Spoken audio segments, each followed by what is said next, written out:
Ladies and gentlemen, please take your seats. We are about to begin.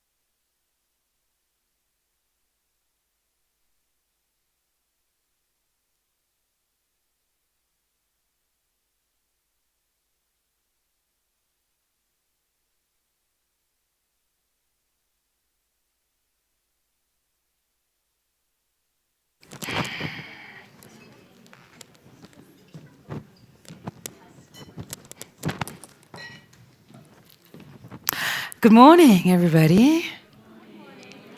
Oh, no. We're here to talk about access to finance. This good morning needs to be more lively. Good morning, everybody. A very warm welcome to our Access to Finance SME Forum, which is brought to you by Masisizane Fund in partnership with Proudly South African. Yes, I love that. Thank you. And of course, a warm welcome to those who are joining us virtually. We are live streaming to the Masisizane Fund on our YouTube page and our LinkedIn page. My name is Nicolette Mashile. I'm sometimes known by the Financial Bunny, but you don't have to worry about that name. I gave it to myself. My father does not like it very much, but we're here today, right? Now, we are very excited about today because we know a lot of South African businesses often have a conversation around where do we access financing. But before we get into that, I want to tell you a quick story. Professor Tina Seelig is a university professor. She's invited by Stanford University to lead a entrepreneurial class for a week. So she decides that she's going to divide her class into 3 groups. 3 groups. Equal amounts of people, she gives them an envelope, and in the envelope there is an amount of money. She then says to them, you need to come up with a business that you can run for 2 hours only, and you need to make as much money as possible. How much do you think was in the envelope? Anybody want to take a chance? It's in dollars. How much do you think was in the envelope? $1, all right? $100. $1,000. Any other takers on this side? The table with the SMEs? $1,000. All right. What do you think the different teams did? Remember, they only can run the business for 2 hours. And they need to make as much money as possible. So take some, yes? Trade. Okay, trading. Loan for interest. Okay. Anybody else? Gamification. I love that. We're in this age of technology. So let me tell you what the teams did. When they opened the envelope, they found out that it's only $5. So the first team decided that because they were on university campus, they were going to do tire pressure. They were going to measure tire pressure. Once the tire pressure has been measured, if it's flat, they were going to charge their fellow students. Right. So made a little bit of money. The second team decided that they were going to go and reserve some of the popular restaurants, hold the reservations, and when people arrived who didn't make a reservation, Nicolette and team, they would then sell those reservations to them. Again, made a little bit more money. But the team that did really well, they made $650 as a return. What they decided to do, they remembered that Professor Tina said that they each have 3 minutes that they were going to use to come back and report. So they decided to go to all of the top companies and actually offer them a minute each to come and wow some of those students because they could potentially come and work for them. So they sold 3 slots of 60 seconds to different companies. Right? How fantastic is that? They all refused to be limited by the $5. They all thought outside of the box. And they really wanted to show the ability of, the entrepreneurial thinking. And I think that's what we see from South African SMMEs. Now today, they want to find out from you, how do we enable them? How do we help them in accessing that financing? And I'm glad that we've got a collaborative effort that's coming through from Proudly South African, which is committed to creating a powerful platform for local entrepreneurs, facilitating the exchange of valuable information that empowers business owners to expand their enterprises and generate sustainable employment within our economy. With their collaborative partner, the Masisizane Fund focuses on fostering enterprise development for small and medium-sized businesses in South Africa. Through development and commercial financing, along with business support, they target funding towards Black-owned businesses, women, the youth, and individuals living with disabilities. Now, as a non-profit organization, the fund invests in SMMEs to help them establish, grow, and ultimately contribute to the reduction of poverty, inequality, and unemployment. We're really excited about this forum today. We want to tackle some of those challenges. We want to get the enablers giving us the information that we all need so that as SMMEs, we go out there and thrive. Now, ladies and gents, before we get into today's program, just a quick announcement. If you go out through those doors straight, past the lifts, you will find our lavatories. Now, of course, as the young people say, if it is not on social media, it did not happen. So please, if you hear any gems today, if you hear anything that piques your interest, please share it with those who could not be with us, both on the live stream and in the room. Our hashtags are hashtag Access to Finance Forum, hashtag Buy Local to Create Jobs, hashtag Masisizane Fund, and we humbly ask you to also tag both organizations, which is at Proudly SA and at Masisizane Fund. Now, I'm excited to announce our first speaker, who is the CEO of Masisizane Fund. Ndumiso Zulu is a qualified chartered accountant who joined the Masisizane Fund team as a chief financial officer in March 2022. In April 2023, he was appointed CEO of Masisizane Fund, having acted as CEO from July 2022. Ndumiso also serves as an executive director on the fund's board. He hails from both development funding and commercial banking backgrounds. He joined the fund from DBSA, where he was a project development specialist. And prior to that, he spent several years in corporate and investment banking. Sorry about that. He began his career at IDC as a CASA trainee, after which he joined the Technology Venture Capital Fund as a senior investment analyst. Ndumiso considers himself as one of the few beneficiaries of development and transformation when it is done right. And he is driven by the need to play his part in scaling that to reach those who need it the most. But before Ndumiso comes on stage, here is an inspirational journey of a woman-owned business and a Masisizane client, Temareta Piggery.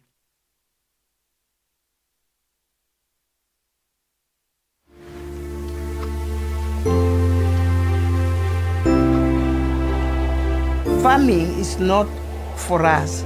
Farming is for the nation. I always say that a farm, it's a passion. It's not just about money, but you must have love. I was a school administrator for 23 years. Then I moved to farming. You can imagine, from administrator to sit there doing the computer and do everything, then go to a pig, cleaning, feeding, and doing all those things. We came here at the farm in 2010. We only had the main house only. There was no structures, nothing. It was just an open field. It was 6 months while we were here. My husband passed on. I was still in school. I was doing grade 8. Then it was just me and my mom. The person who knows much better about farming was my husband. I didn't know anything. But to have that passion that I wanted to do this farming, I was trying my level best to fight for living. So I remember we had this old Kosabaki. I had to learn how to drive at 13 years old.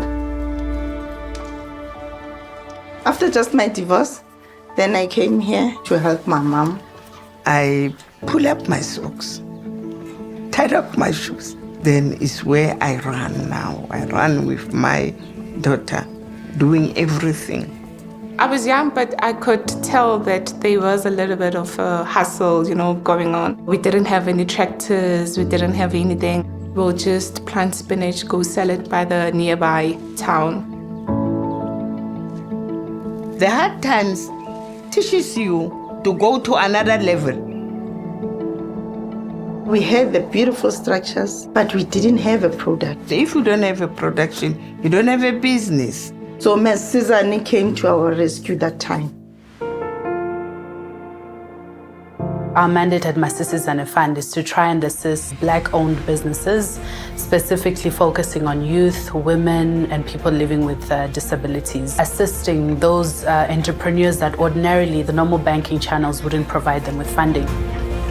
We funded Tamarita Piggery in 2018. And we realized that Tamarita Piggery could go to the next level in terms of how many pigs are on the farm, looking at the feed, looking at the solar energy requirements. We bought the pigs, then we bought the feed, then we bought the medication. So it helped a lot because of piggery is all about numbers. And the Masisizane was monitoring us. Masisizane was our mentor. Without Masisizane, we will never be knowing how to run a business. My husband was not there. I was crying, but Masisizane wiped up my tears. So I can say that they really played a very big role. We are like second generation, but we already accomplished a lot. Without them, I don't think we would have been where we are. I think it was a blessing in disguise because when I came here, I had my pain for divorce. Then my mom, she was having the pain for the grief. But we are having now a farm that it needs to be worked on. So I think it did help us to push a lot. So I always thank the farm to save me. We really believe we can assist people in the economy, bring their businesses to life, bring their ideas to life, and ultimately run strong, successful businesses that are sustainable in the long run and can create the jobs that the economy so desperately needs. My dream for this business is to have a school to teach other farmers, because if one woman can do it, all women can do it. We wish us to have that legacy also for our kids. To set a foundation for the next generation to come.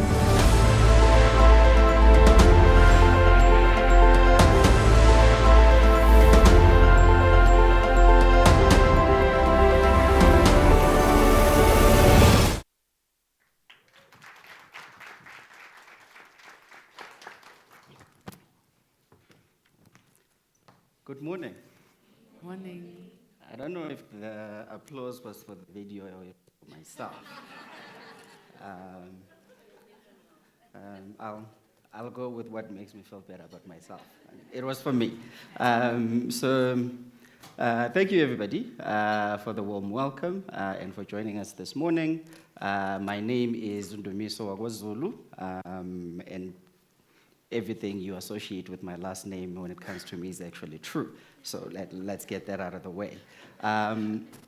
So as they mentioned, I'm part of the Masisizane team. I've been here since 2022, March.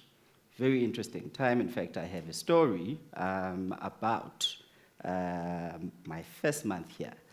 So I joined the fund on the 15th of March, and 2 weeks later, the CEO who hired me resigned. I like to think the two things are not connected, but you never know.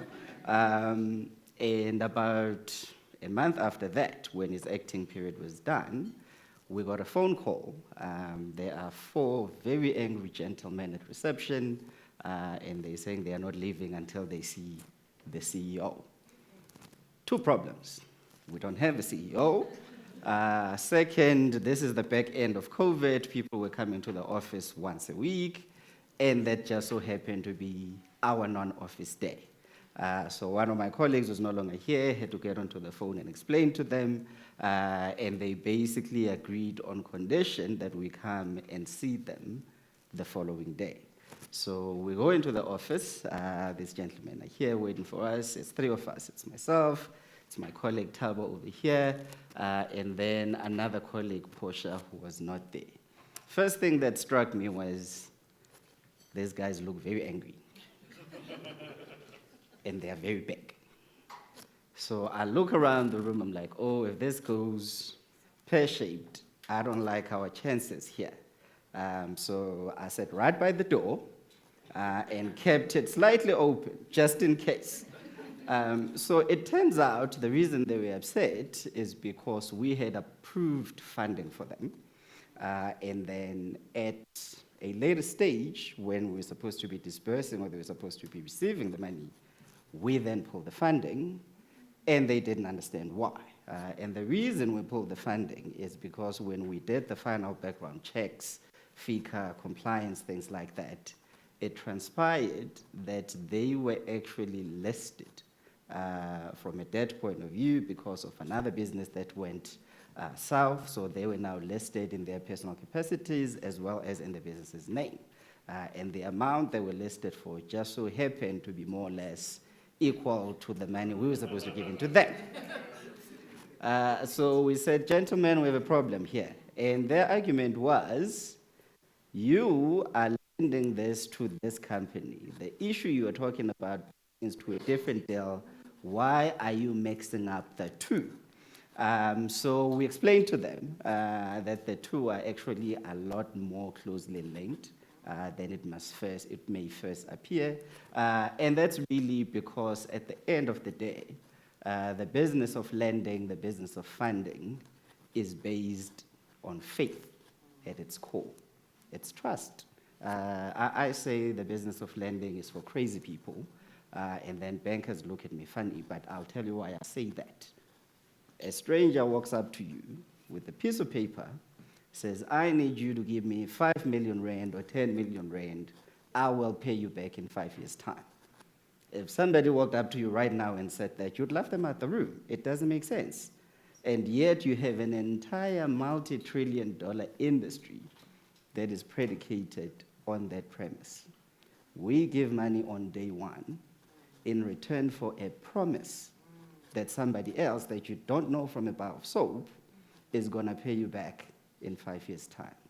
How on earth do you get the comfort that that is going to happen?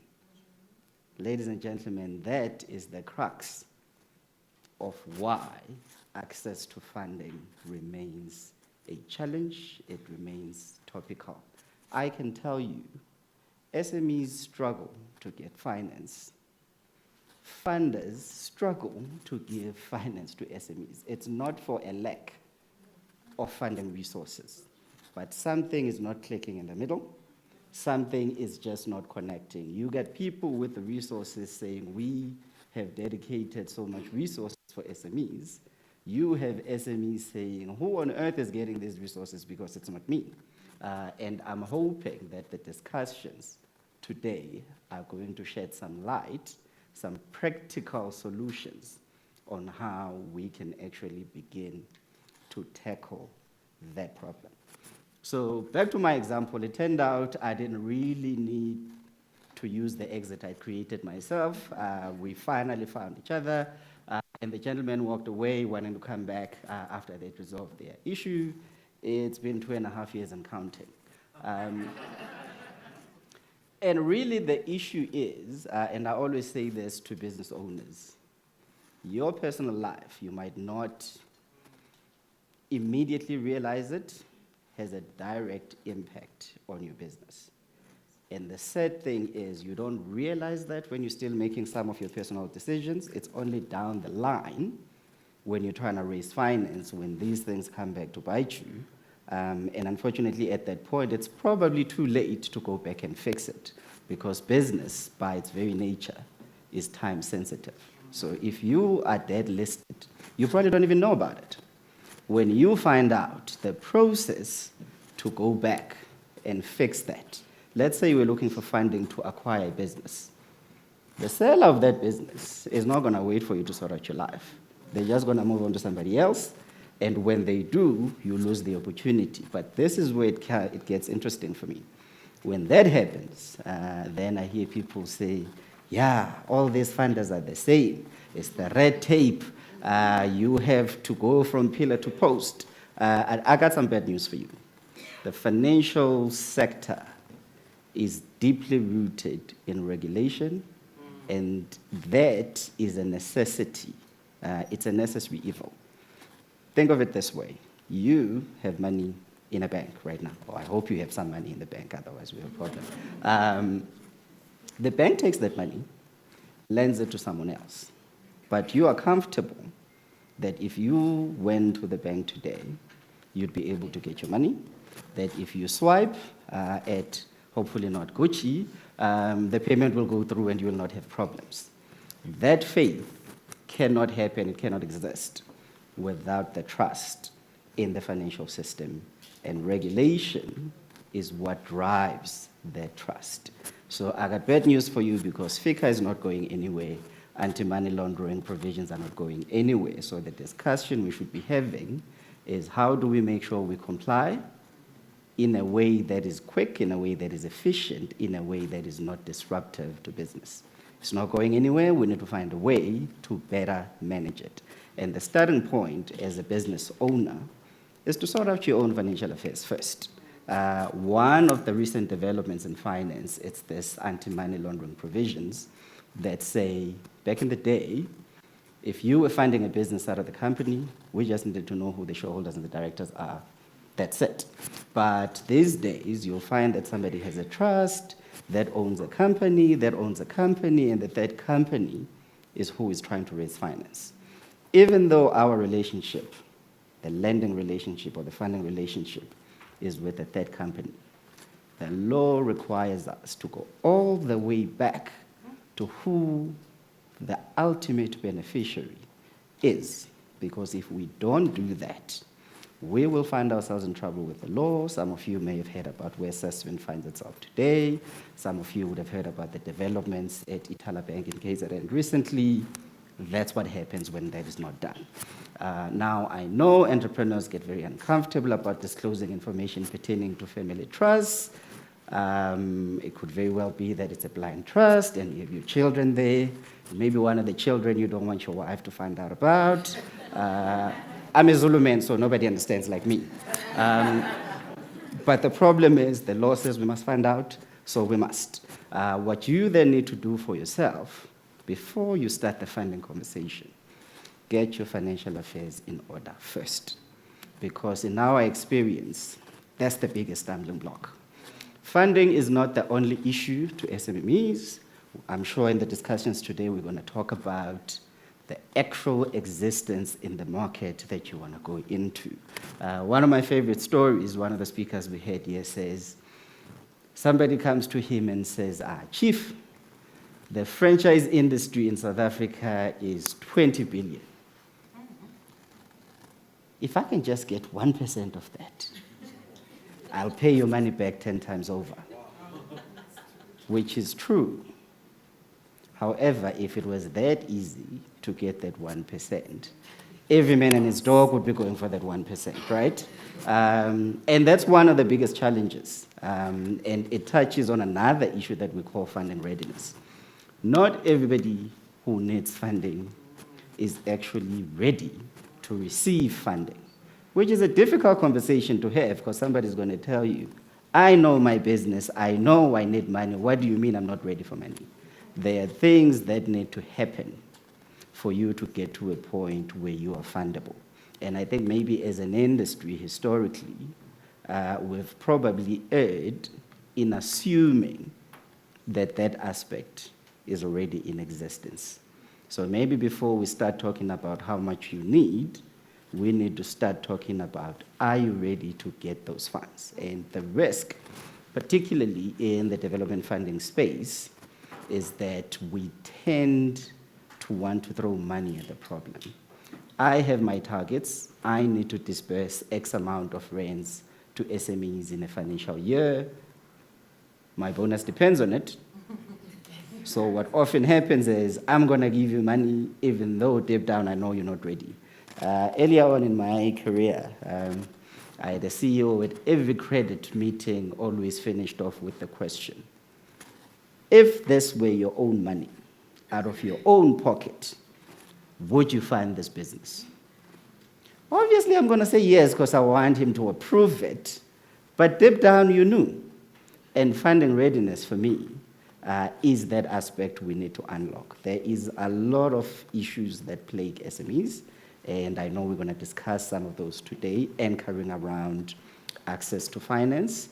I just want to drive home the point that says access to finance is a subset of a bigger issue that we need to solve for SMMEs. Now, if you're an SMME that is black, that is female, that is young, that is living with a disability, that is located in the rural areas, in the townships, all these problems are that much more acute for you. And this is why we set up this fund to specifically target that segment of the market. Ladies and gentlemen, welcome to the seminar today. Very excited to have you, and I hope it'll be as useful for you as I know it will be for me. Thank you very much. Right, thank you very much, Ndumiso. That was absolutely fantastic. I think it's a great way to start our conversation today. And perhaps maybe, as somebody that's leading a fund, here's a question for you. Invest in an average business with a great management or a great business with average management. So, are we investing in, did I say that incorrectly? It's very possible. Invest in an average business with great management or a great business with average management. What can you fix? That's a tricky one. So usually I would delegate this question to Thabo, but I can't do that today. So for me, ultimately, businesses are driven by people.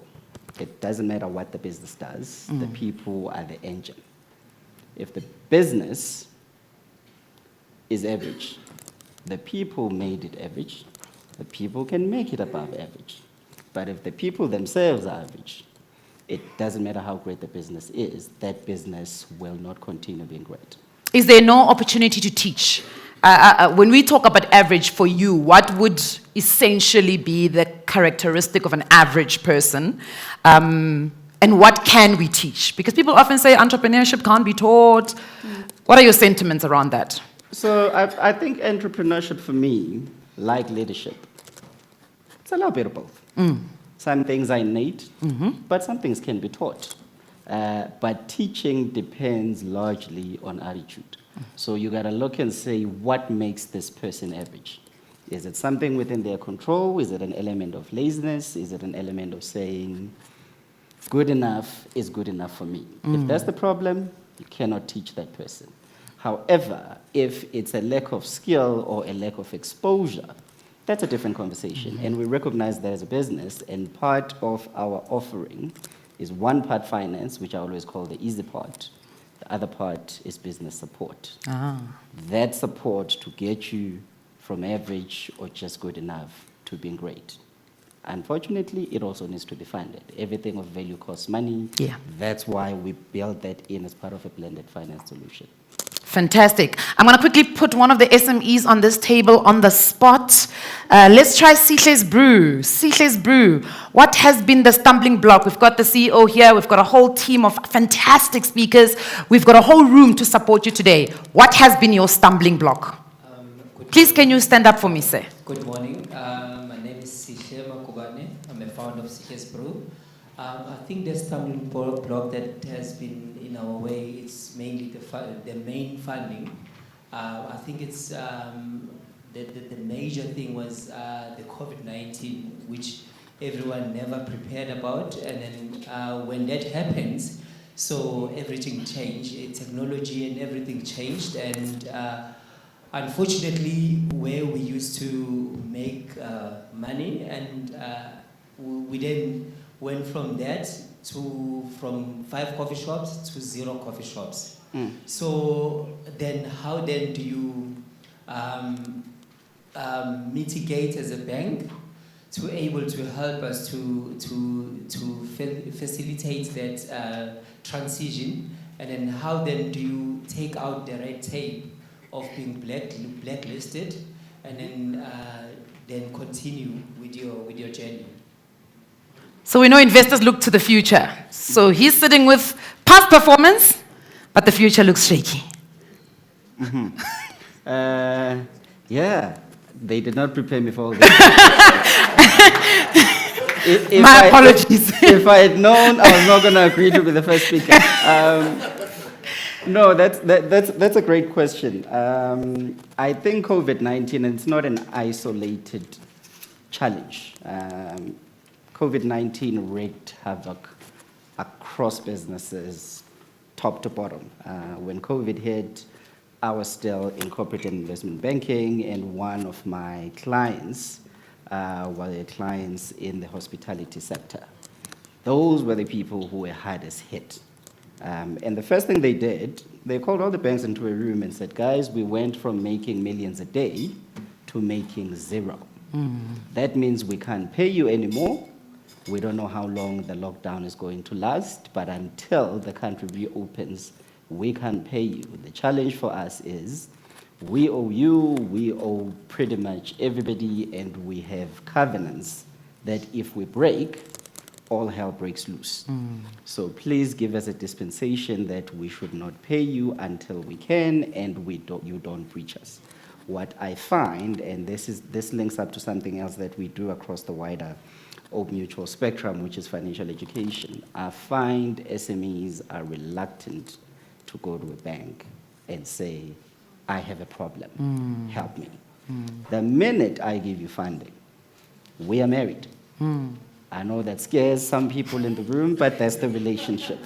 So when you have a problem at home, the first person you need to speak to is your spouse, because your problem is now my problem. So what I find, most people went into trouble during COVID, kept it to themselves, probably tried to solve it, it didn't get solved. 2-3 years down the line, they are now listed, banks are saying, I don't know you from a bar of soap. For me to have faith that you can repay me, I need to see how you conducted yourself in the past. But COVID happened to you in the past. So now not only was the past painful, the future also looks painful because of the past. So my advice would be, going forward, talk to your funder before you talk to everyone else, because we have gotten applications from clients that are blacklisted. If you are blacklisted because of COVID, if you are blacklisted because you lost your job, my first question would be, what did you do? If you went to a lender and said, I have a problem, and came to some arrangement, that's something. But if you're saying, I'm sitting with a problem, I'm kind of hoping you give me this money, then I can settle them, that's a non-starter. Hopefully that answers your question. It was a very long answer. Yes. A round of applause is Ndumiso Zulu. Thank you very much, sir. So when the brief came in, one of the first questions I asked is, what do we wear to the event? They said business casual, business formal rather. And then I was like, okay, but what does that look like? And then Kutlwana said to me, just wear something local. So ladies and gentlemen, I am wearing something local.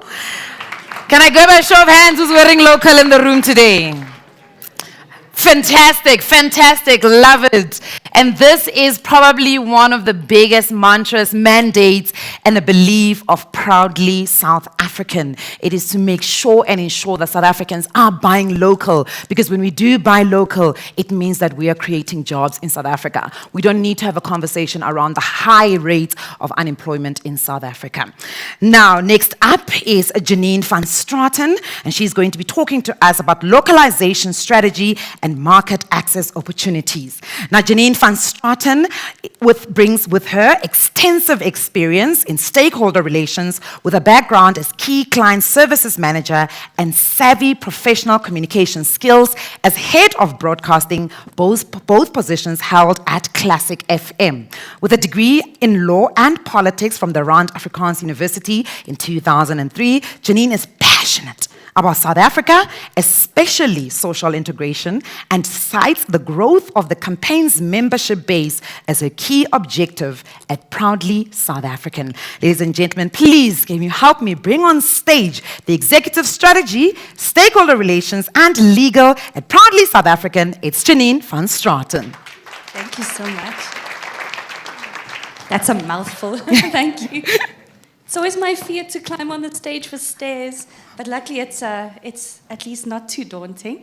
That's my biggest fear, is to fall while I'm going on stage. I just want to see the presentation. Thank you so much. I just want to say thank you so much for inviting us to be part of today. It's so special. It's a wonderful reunion of past colleagues that have moved on and have grown, and of members, Proudly South African members. If you would indulge me, can you just indicate if you are a member of the campaign? I've seen so many of you here today, just by raising your hands.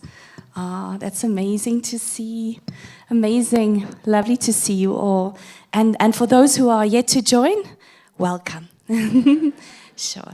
No, it gives me a great pleasure to talk about Proudly South African. I just want to check. I'm pressing play. There we go. I'm going to chat about the mandate and also what we have to offer businesses, especially small businesses, businesses that are in need of access to markets. So keep that in mind. When you think about Proudly South African, you think about access to markets. So the country faces a triple challenge. We have, for the longest of time, faced this triple challenge.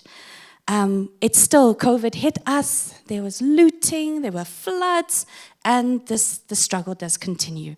But we were really put in place to address the triple challenge, and specifically unemployment. Our tagline is Be Proudly South African, buy local to create jobs. So that is something that each and every one of us can do to make a difference. Because we might be running a business, or we might be working for government, but we all are consumers in our own right. I chose the shoes that I bought, the skirt that I bought, the food I ate this morning, the car I buy. We all have that in us to make that decision. And from the time you open your eyes to the time you go to bed, everything you touch can actually be purchased from a local manufacturer, or if you need to make use of services, from local service providers. So we are at one of those today. So just keep that in mind. We all can make a difference. We are just looking at the landscape of the challenges that have brought us to where we are today. So if we look at the furniture industry, we have great partners. So because we are everywhere. I mean, we have members that are manufacturers, service providers. They could be poultry producers. They could be making clothing, etc. So we have to be on top of our game. So we utilize our partners to assist us in building up a knowledge base about industries. So we have a great partner in the furniture industry. So we like utilizing this example. It just showcases what has happened these last 20 years and why we're sitting in this position now where we're not employing nearly enough people in our country, and why the economy is down. So looking at the furniture industry, if you look at 20 years ago, 25 years ago, there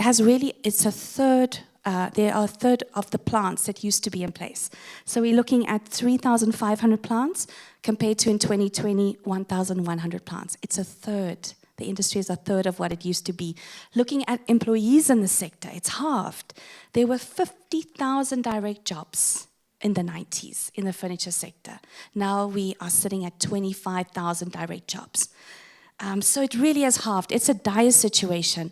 And when you look at when a factory closes down, it is the saddest thing, because a huge value chain gets affected.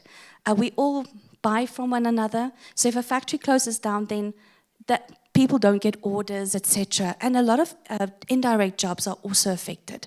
So if you look at furniture, the furniture industry, it's a beautiful example of how everything is interlinked. Look at the value chain. Look at the seat you're sitting on. I see plastic, steel, possibly glue, minor parts. Look at the table. You know, there's a whole value chain. There's wood, there's wood and timber, but textiles, etc. So if we're importing a whole table or whole chair, there's a whole value chain that gets affected. So we have to keep that in mind when a factory closes down. And for us, you know, we did open our borders and we accepted imports. And, you know, that was a big reason for the decline in manufacturing.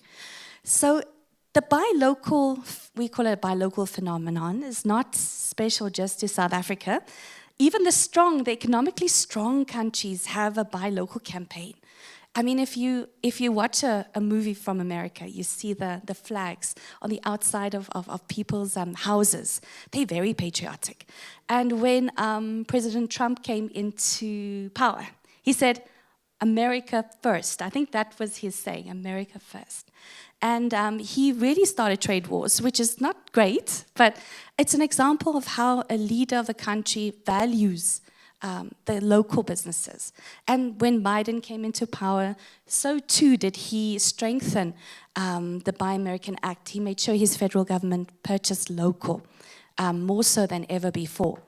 And then you can also look at other examples like Australian-made, etc. So all these countries that are employing a lot more, the employment rate is a lot higher than ours, they still have initiatives in place. So I just wanted to make mention of that. Are we the ones saying South Africa first when we buy? I want to leave you with that thought. Now, looking at the business ecosystem, where does Proudly SA lie in the, you know, where do we lie in this value chain of assistance? So you have companies put in place to help assist with funding, IP trademarks, support, compliance, tax and statutory issues, etc. But we are all about access to market. So if you have a product that is ready for market, then I really want to appeal to you to join the campaign because of the various reasons I'm going to share with you today. Another big part of our business is, yes, we do promote local, but we also educate on the reasons behind it. Why is localization important? So I think you business owners, you appreciate the fact of what localization means. But we put the education out. So there's a lot of localization naysayers out there for various reasons, but we really want to stop them in their tracks and share what does localization mean. So I know it's the buzzword at the moment. So if you localize, you retain, create jobs.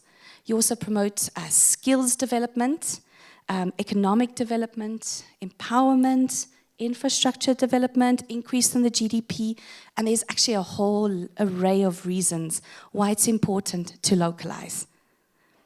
I want to share with you, following on from the naysayers in the media where they say, no, localization's too expensive. Yes, it is expensive, but the value it holds for us as a nation is really, it's really inexplainable in terms of the wonderful benefits it has. If you look at, so we looked at manufacturing, and we asked one of our economists to assist us with this study.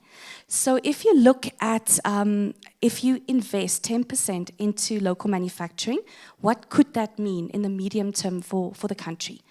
So even if you are buying for your business, nothing stops you from just deciding to make a 10% difference in how you procure.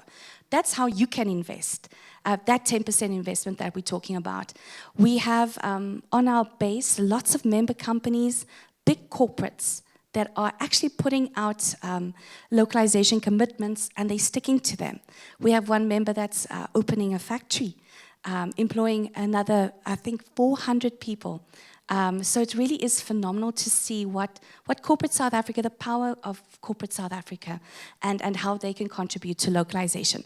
So a 10% increase could mean the GDP contribution could be 13% as a result of 10% increase in the manufacturing sector. A 9% increase in fiscal revenues projected, and 75,300 jobs can be created in manufacturing just by a 10% investment in products made here.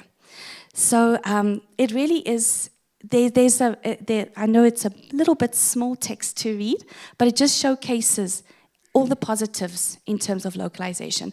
This study is available on our website, so I encourage you to go and visit. But we'll make this presentation available to those who'd like to keep it and refer back to it. Our mandate is Proudly SA. What do we stand for? So I had already alluded to the fact that we ask people to buy local, but we go to the public sector, we appeal to them to buy local, we appeal to the private sector to buy local, and then the consumer, which is also you and I. We are on our board, just to let you know, we are a not-for-profit organization. On our board, we have all the social partners. So we're well represented. We've got government, we've got civil society, we've got labor and business on our board. So we're very, very well represented. I mentioned 3 focus areas. I think the 4th one is very important. Accessibility of locally made products and services. So it's all good and well to say, hey, South Africa, buy local, but if the buyers don't know where to source local, it makes it very, very difficult to make that decision. Companies are really, you'll see that they're keeping the numbers small, The economy is difficult. We're all in a rush. So we just make the quickest decision. But I just want to appeal to you, just take the time and check the label of origin, check for the Proudly SA logo when you do buy. So promoting local products and services, I'll showcase to you where that can be found. But we have created a wonderful network of member companies, stakeholders to make this easy, and this is one such day to celebrate. So thank you very much for that. Who can become a member of Proudly SA?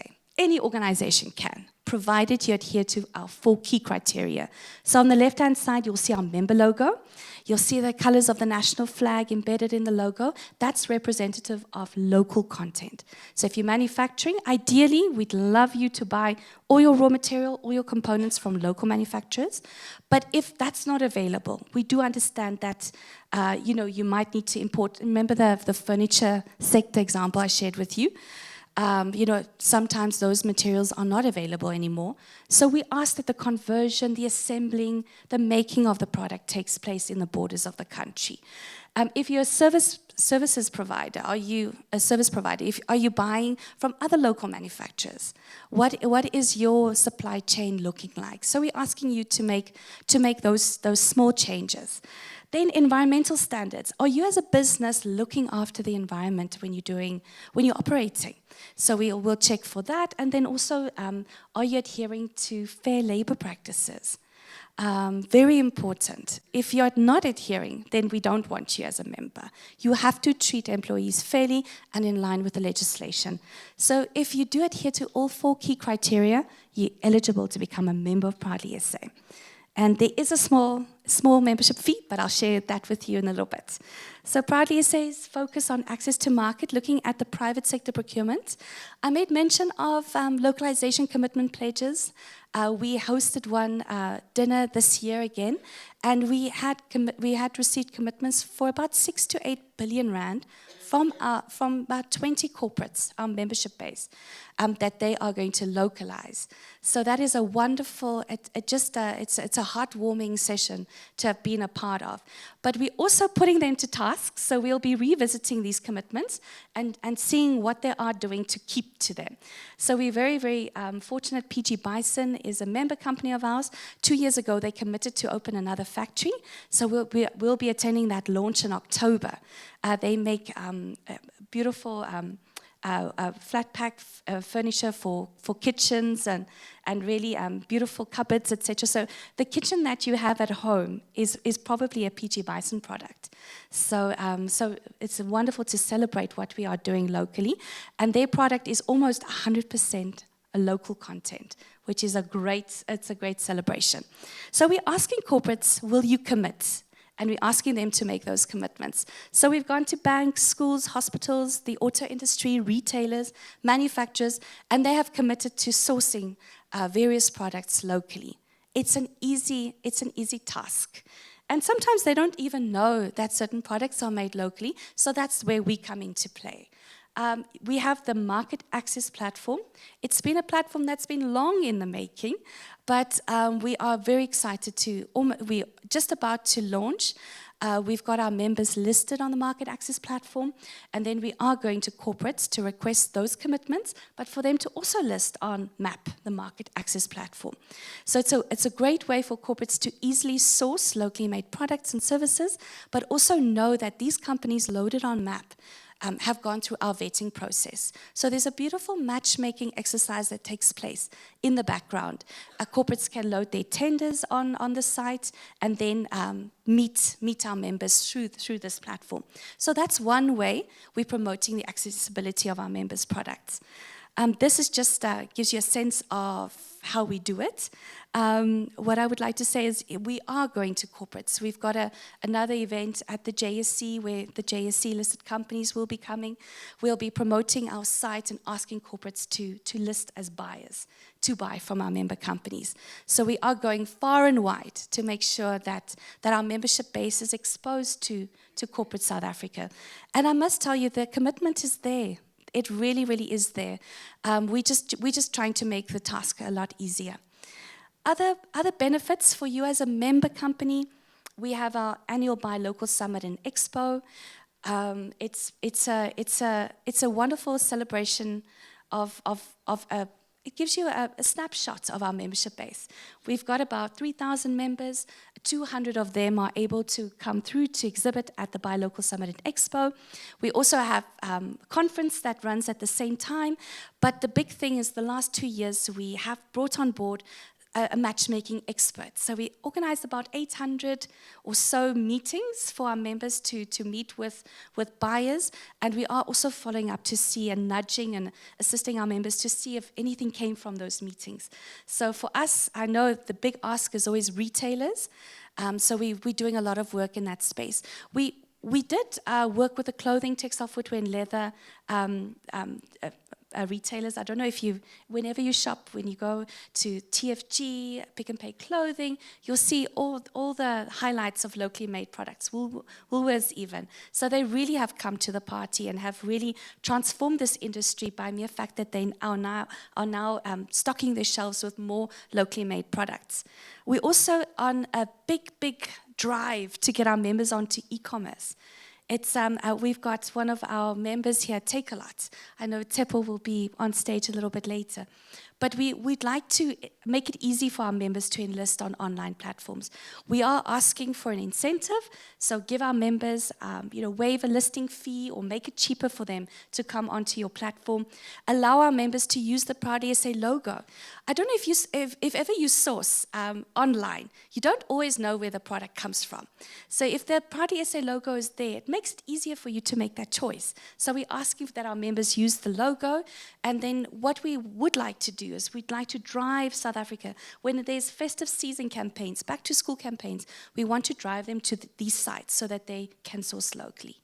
We're also in the process of building our own e-commerce site. We're loading our member companies on that site. And that will also, for our members who might not be able to produce the volumes needed by the larger sites, perhaps that's an option for them to come onto our e-commerce site, which is a free benefit for a member company. We also have our local wine expo. We're in the fourth year, yay. Fourth year, and such a beautiful event. We found that the big guys are not joining us in the wine space. It's the smaller, and I think 70% of the brands that exhibited again this year are women-owned, Black women-owned brands. And the story is so, so beautiful when they exhibit, and we want them to sell out, which they often do. And we have a networking session with buyers at the beginning, and then consumers come and engage and interact. And for us, it's about telling the story. I know with Sitle, whenever I buy coffee, you think about the story sticks. And I think that's what's missing, is telling the story. So we would like, we try our best to always give our members the opportunity to tell their story, because that's what sticks with consumers. We all, our members have gone through so many struggles to get where they are, and we have to celebrate. And it's always good to see how they grow. And then also looking at third-party expos. So we try to be at the major expos every 2 years. It's expensive, but we buy space for our member companies. So at Decorex, etc., you'll find some of our members there, at various other trade fairs and expos. I spoke about the localization commitments, market access platform, and then also our website. This is just really a snapshot of what the benefits are for member companies and how we assist. Then comes networking. It's the Franchise Association is a great partner of ours, and as you can imagine, what they contribute to the GDP is billions of rands. It really is crazy amount of money. So what we do is we often what we've done about 3 networking opportunities where our members come through, showcase their goods to the Franchise Association, and the idea is that the franchisors purchase then from our membership base.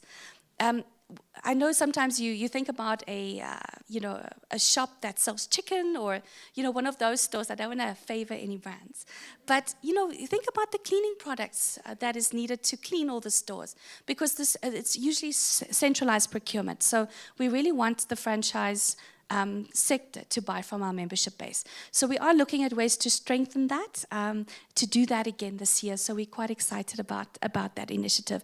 But the same with the JSC, etc. We also host sector-specific forums. We're looking at doing construction, medical devices, renewable energy space, where we allow our members to exhibit and then to meet who on the demand side, who's buying. But then also we talk about the challenges that the industry is facing. What are the challenges that manufacturers are facing? Why are they not growing? Why aren't there more manufacturers in that sector? So we also do that type of work.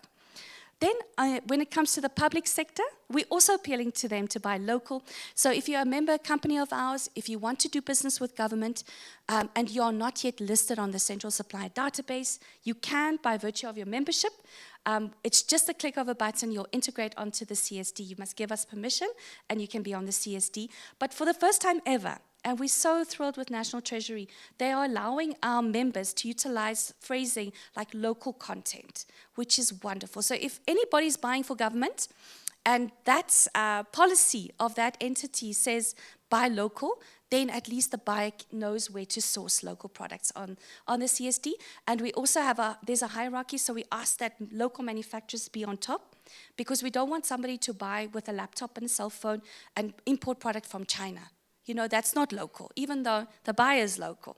But we want manufacturers to really thrive. And then the lobbying continues, the fight continues, that they must always choose local. We're thrilled that there is an exercise to bring designation back. So we'll be supporting the new act whereby government has to buy local. We also monitor tenders, so that is also there. We send the tender opportunities to our membership base, and then we monitor whether they are including local content or not, and that allows us to appeal to them to buy local. Brilliant. For consumers, so I'd mentioned public sector, private sector. For consumers, we have online stores, third-party stores, our own. We have a retail program that is linked to the master plan commitments. So where there is a master plan, we're often there. What we do, our task is to highlight to the private sector who the local role players are, ask them to commit to buy from the local role players, but then also allude the consumers to where to find local. I'd mentioned third-party expos. We have a social media campaign. Our PR arm of the business is very strong. They tell the stories beautifully. So I really want to appeal to you to go on social media and hear about our members, hear what they have to say, and see the work that they do. We're so proud of them. We also have the local fashion police. That's very, very popular. So I want to appeal to you to enter this year. What that would mean is just wear a local outfit, post a picture of what you're wearing, and it will be posted onto social media. And you can also win a beautiful outfit from one of the designers that are the judges this year. But it's a fun, engaging, interactive initiative that we are hosting to get South Africa talking about local designers and local clothing, because we all wear clothing every day.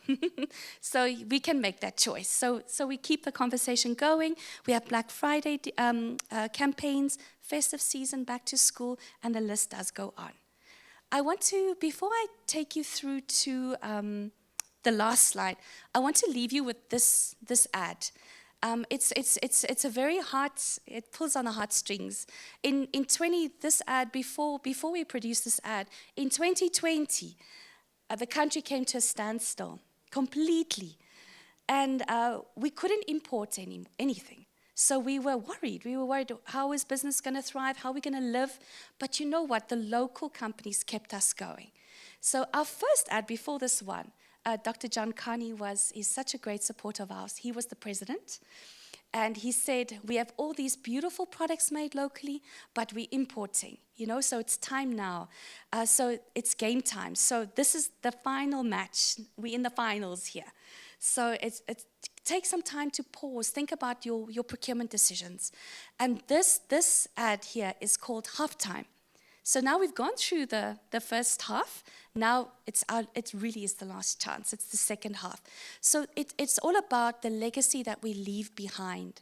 So what we're asking of you today is to support local producers, local manufacturing. But it's not just because it's the right thing to do. Think about the children that we leave behind, because we are all mortals after all. So that's what this ad asks of us. Can you play? Thank you. It's a voice that is calling, loudly calling, day by day, the voice of the future. When I started my business, all I wanted was to create jobs and a legacy for the next generation, because I see opportunity when others see impossibility. It all started with a thought and then a seed in the garden, which grew into my very own farm that feeds the whole nation daily. Cotton, silk, and a little bit of treasure, I create masterpieces that give South Africans an identity, comfort, and confidence, because when you look good, you feel good. From the factory workers to the warehouse and then over the seas, I want to show the world what proudly South African looks like. It all started with just some ink on paper and inspiration to bring people together. With my furniture, I now help create spaces that are beautiful, comfortable, and authentic to human light and connection. I've always been driven by curiosity. It fueled my dreams to create automobiles that accelerate our nation into greater possibilities and the beauty of the unknown. I was born into a rainbow nation. My life has been full of colors and mixed flavors. And when I started my bakery, I wanted to share the joy with the world and with South Africans in particular. All I ever dreamt of was to be a bird and fly high. And now I have the wings to help others fulfill their dreams of flying high too. But it can only be a dream until you make it a reality. All they need is your faith, your trust, your loyalty, your appreciation. And most importantly, your support. Because supporting local businesses helps create jobs and secures our future. South Africa, their future is in your hands. So what are you going to do about it? Be proudly South African. Buy local to create jobs.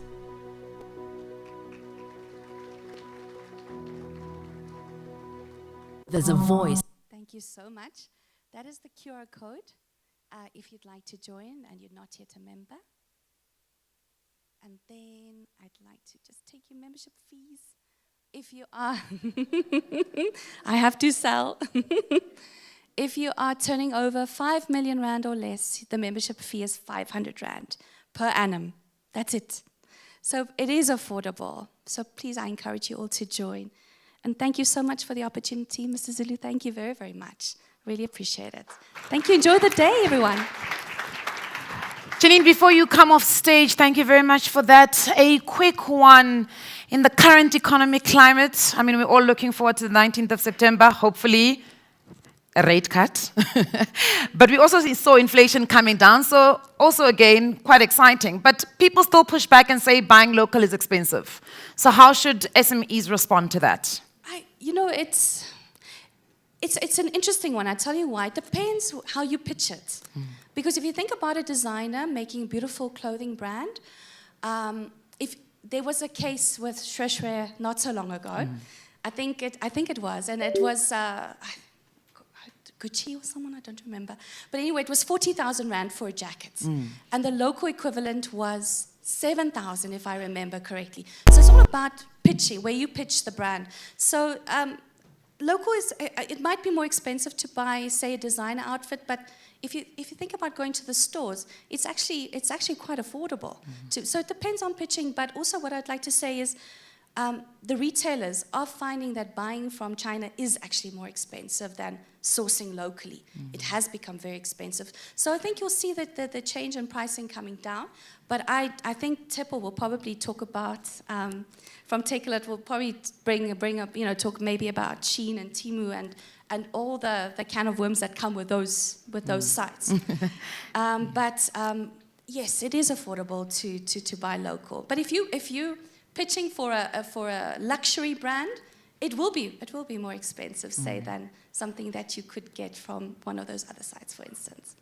Perfect. Thank you very much. It is Janine van Straten. All right, ladies and gents, we are moving to our panel conversation. I would like to position it as a masterclass, not as a panel. I think people often have a different viewpoint when you say masterclass, because the team I'm about to bring on stage is packing. All right, and we're going to be having a conversation around empowering SMEs in the evolving market, the role of corporates in providing platforms for SMEs to succeed. Now, to my team that is coming up on stage, if you can please grant me the permission to only just read a shortened bio, just your titling, in the obvious interest of time. I do apologize, we are running slightly late. And just quickly, by a show of hands, is anybody feeling a little bit nippy in here? Should we turn down the aircon? Just one person? There? Okay, we'll try and stabilize the aircon. But as mentioned, we're about to go into quite an exciting part of our program, and I'd like to call my A-team onto stage. Esther Mukumbo, who heads up post-investment at Masisizane Fund. She's an experienced development finance and investment professional. And then we have Tepo Marumule, who's a group head of public policy and external affairs at the Take a Lot Group. He has over a decade of experience in management and leadership roles in the private and public sector. Can we please have Marcia Chabalala, who is the Retail Operations Manager at Spar Northrand, an accomplished professional with a robust background in retail and wholesale. And then we have Tashlene Uester, who's the Chief Executive Officer of the Innovator Trust, a board trustee of the Innovator Trust Group, and a fierce advocate for the empowerment of women entrepreneurs in tech. All right, if I can just ask the support team to please bring us some bottles of water. Thank you very much. And let's kick it off with you, Esther, and talk a little bit about access to finance. We know that it's a critical need and an issue for SMEs. What innovative solutions, and we're speaking financial solutions, does Masisizane Fund offer? A great question. Can you hear me? Can we hear her? Yes. Okay. Sorry, something's wrong with my... Okay, there we go. So Masisizane Fund, I think, just to give context, was established in 2007. I think Ndumiso, our CEO, mentioned, you always, when an entrepreneur comes along, they bring a piece of paper, set of financials, a dream, a goal that they have, and you hope that that dream and goal will be enough for you to get funding and for you to get assisted, so that hopefully over the years you pay off whatever the facility, the funding that you've accessed. So I think at Masisizane we pride ourselves in the sense that we're different from a bank. Okay. A typical bank would look at you and say, okay, what's your track record? What have you done?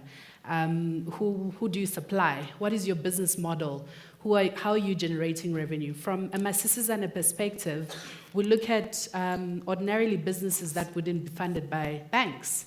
So we fall in the DFI space, development funding space, where we look at you might maybe have an idea, you've been working in corporate for a while, and you realize, no, I want to quit corporate, and I want to start my own business because I really believed in this dream and I want to start my business. We would look at you holistically. We would look at, what is your experience in what you want to start in terms of your business? Who are you going to sell to? Are there gaps? So we look at you holistically. You might be strong in engineering, for example, in the product that you're offering, but you're not strong in accounting services, for example. So we look at you and say, okay, we see the potential in you, and these are the gaps that we've identified from the beginning. So what we have is a 100-day plan. So when you come to us for funding, we look at you and say, okay, over the next 100 days, for your business, 100 days, for your business to be successful, what are the interventions we need to put in place for you to be successful, for you ultimately to generate the revenue and everything that you need?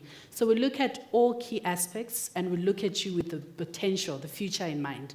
And we also put, interventions to assist you so that you're, at the end of the day, you're able to have a sustainable business. So we're not your typical banking sort of environment. We do offer the opportunity and see the opportunity beyond where you are now to what you can be, and make sure that we assist you along that value chain to make sure that your business is sustainable in the long run.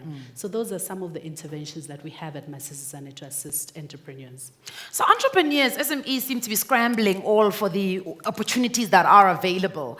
But how important is it as an entrepreneur or an SME to know where the business is, the stage, and know how to correctly match that with a funder? So I think you start the journey and start speaking to various funders. Okay. You have conversations. I think it's very important. Ndumiso mentioned once you're in, you're married. It's a marriage, it's a partnership.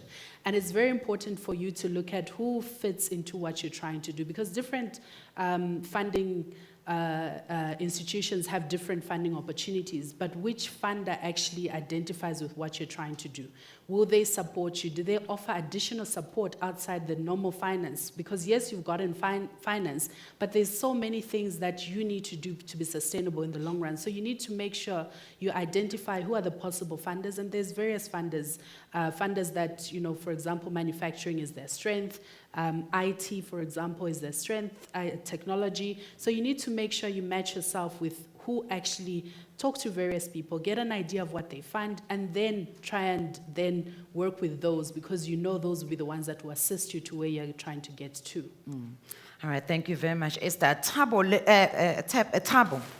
Am I getting that right? Tepo, sorry, my apologies. Tepo, e-commerce has transformed retail. Take a lot. How is it enabling SMEs to leverage the platform for growth of their businesses? Dumelang.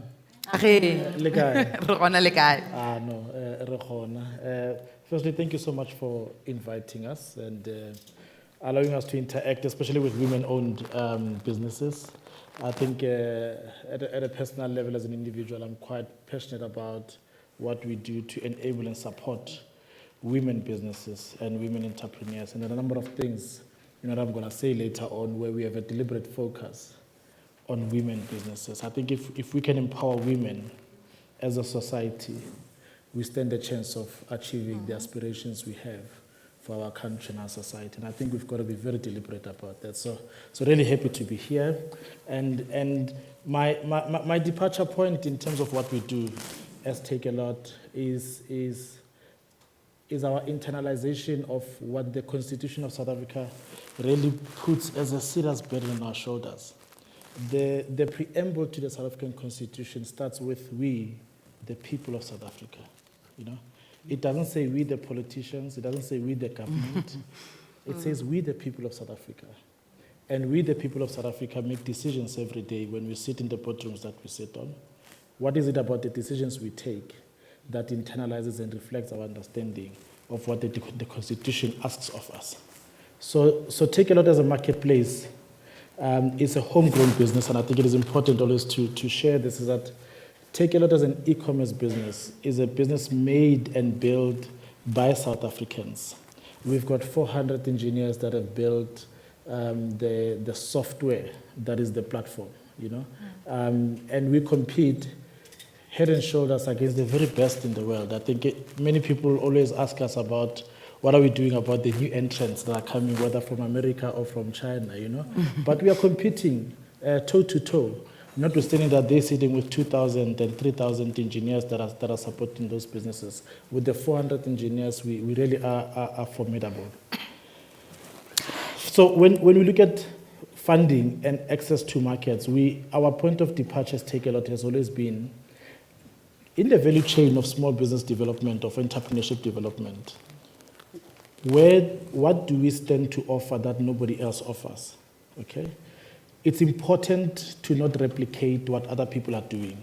And that is why we're not doing enterprise and supply development in the way that many businesses are doing, because we believe that we will be adding to an ecosystem that already has a lot of that going. We needed to answer the question, what is it that is missing in that ecosystem? And what is it about our own capability that contributes into that ecosystem? And so what we believe that what we provide is access to market. But not just access to market, but also route to market. So we've got logistics infrastructure, logistics capability nationwide, which means that you as an individual, as an entrepreneur, if you manufacture a product, we can make sure it goes to any consumer in any part of South Africa. You don't have to worry about that. So your product can reach the consumer. That's our route to consumer that we're talking about. But from an access to market point of view, we've got an app and a platform that is about 4.5 million consumers every single day that are consuming different products. This is the market that we are bringing to you as entrepreneurs. So this is what we want to bring into the ecosystem, is access and route to market. So what is it that we are currently doing to support and enable the success of entrepreneurs? We recently launched the Take a Lot Township Economy Initiative, and as part of that program, we have committed to creating 5,000 manufacturers just in Gauteng. Yesterday, we were at the launch of the NASPERS Socio-Economic Impact Study, and you may have heard Minister Pakster announcing that Take a Lot and the department are partnering on that program to scale it at a national level. So now we're going to implement the Take a Lot Township Economy nationally and the multiplier effects of that, and further announcements will be made in time. What is it that we want to do? If you go into any retail store today, the biggest retail stores will be, let me not mention names, but they'll have between 450 and 500,000 products, unique products on their shelf. Right? That's your biggest. So in other words, your smaller retail outlets, at any given time, if you get into that store, you are only limited to probably between 100,000 and 200 unique products that they've got on their shelves. On Take a Lot, we've got in excess of 2 million unique products that you can have access to as a consumer. So the question is, with the market insights that we've got and the market knowledge that we've got as a Take a Lot, how do we use that to then go back into the market and say, you know, I know many workshops that we go to always say, start a business about what you are passionate in. If you're passionate about chairs, make chairs. But our departure point is, meet a market need. Then you'll make the money to pursue your passions. But in the first instance, meet a need, because when you meet a need, you have a business. If you don't meet a need, you have a hobby. And it's important for us to be clear about this, right? So we've got insights into what is selling on the Take A Lot platform. And so we want to utilize these insights to help stimulate local manufacturing. We are particularly focused on local manufacturing. But not just local manufacturing, low-cost local manufacturing. Because when you are on the Take A Lot platform with your product, you are not competing with South Africans. You are competing with the rest of the world, because on the Take A Lot platform, we have products from every corner of the world. So your price cannot be a price that is competitive only when you look at it in relation to South African products.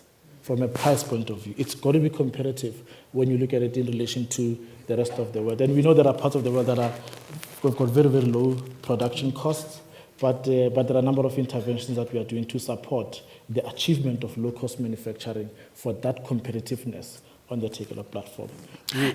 But perhaps maybe let me intervene there, if you may allow, because that's exactly what the conversation needs to be about today, right? So we've got a lot of young entrepreneurs that are in the room saying, I want to compete competitively on Take A Lot. So you said you started alluding to some interventions that Take A Lot is making.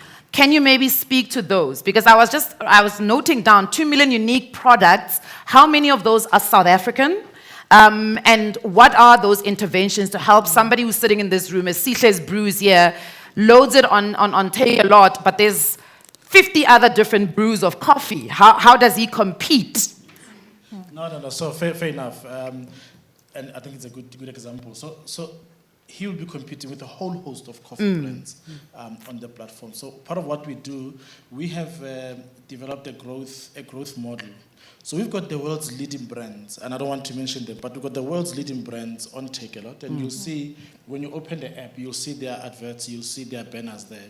So we enter into journeys with these businesses to realize certain revenue targets. Okay. So we have developed a growth model that is linked to certain revenue targets on the platform, which we will be rolling out. That will include advertising, so advertising on the platform. It will include a number of other interventions. There's about 5 different interventions. All of them are linked to, on the Take A Lot platform, per month, how much do you want to make? Because we've got a scientific model that is tried and tested, where if you do specific things, you can be able to hit those targets. If you want to do 1 million rands per month on the platform, there's a journey to enter into. There are specific things. So when we talk about development finance, and I've been talking to Masisizane Fund for a very long time.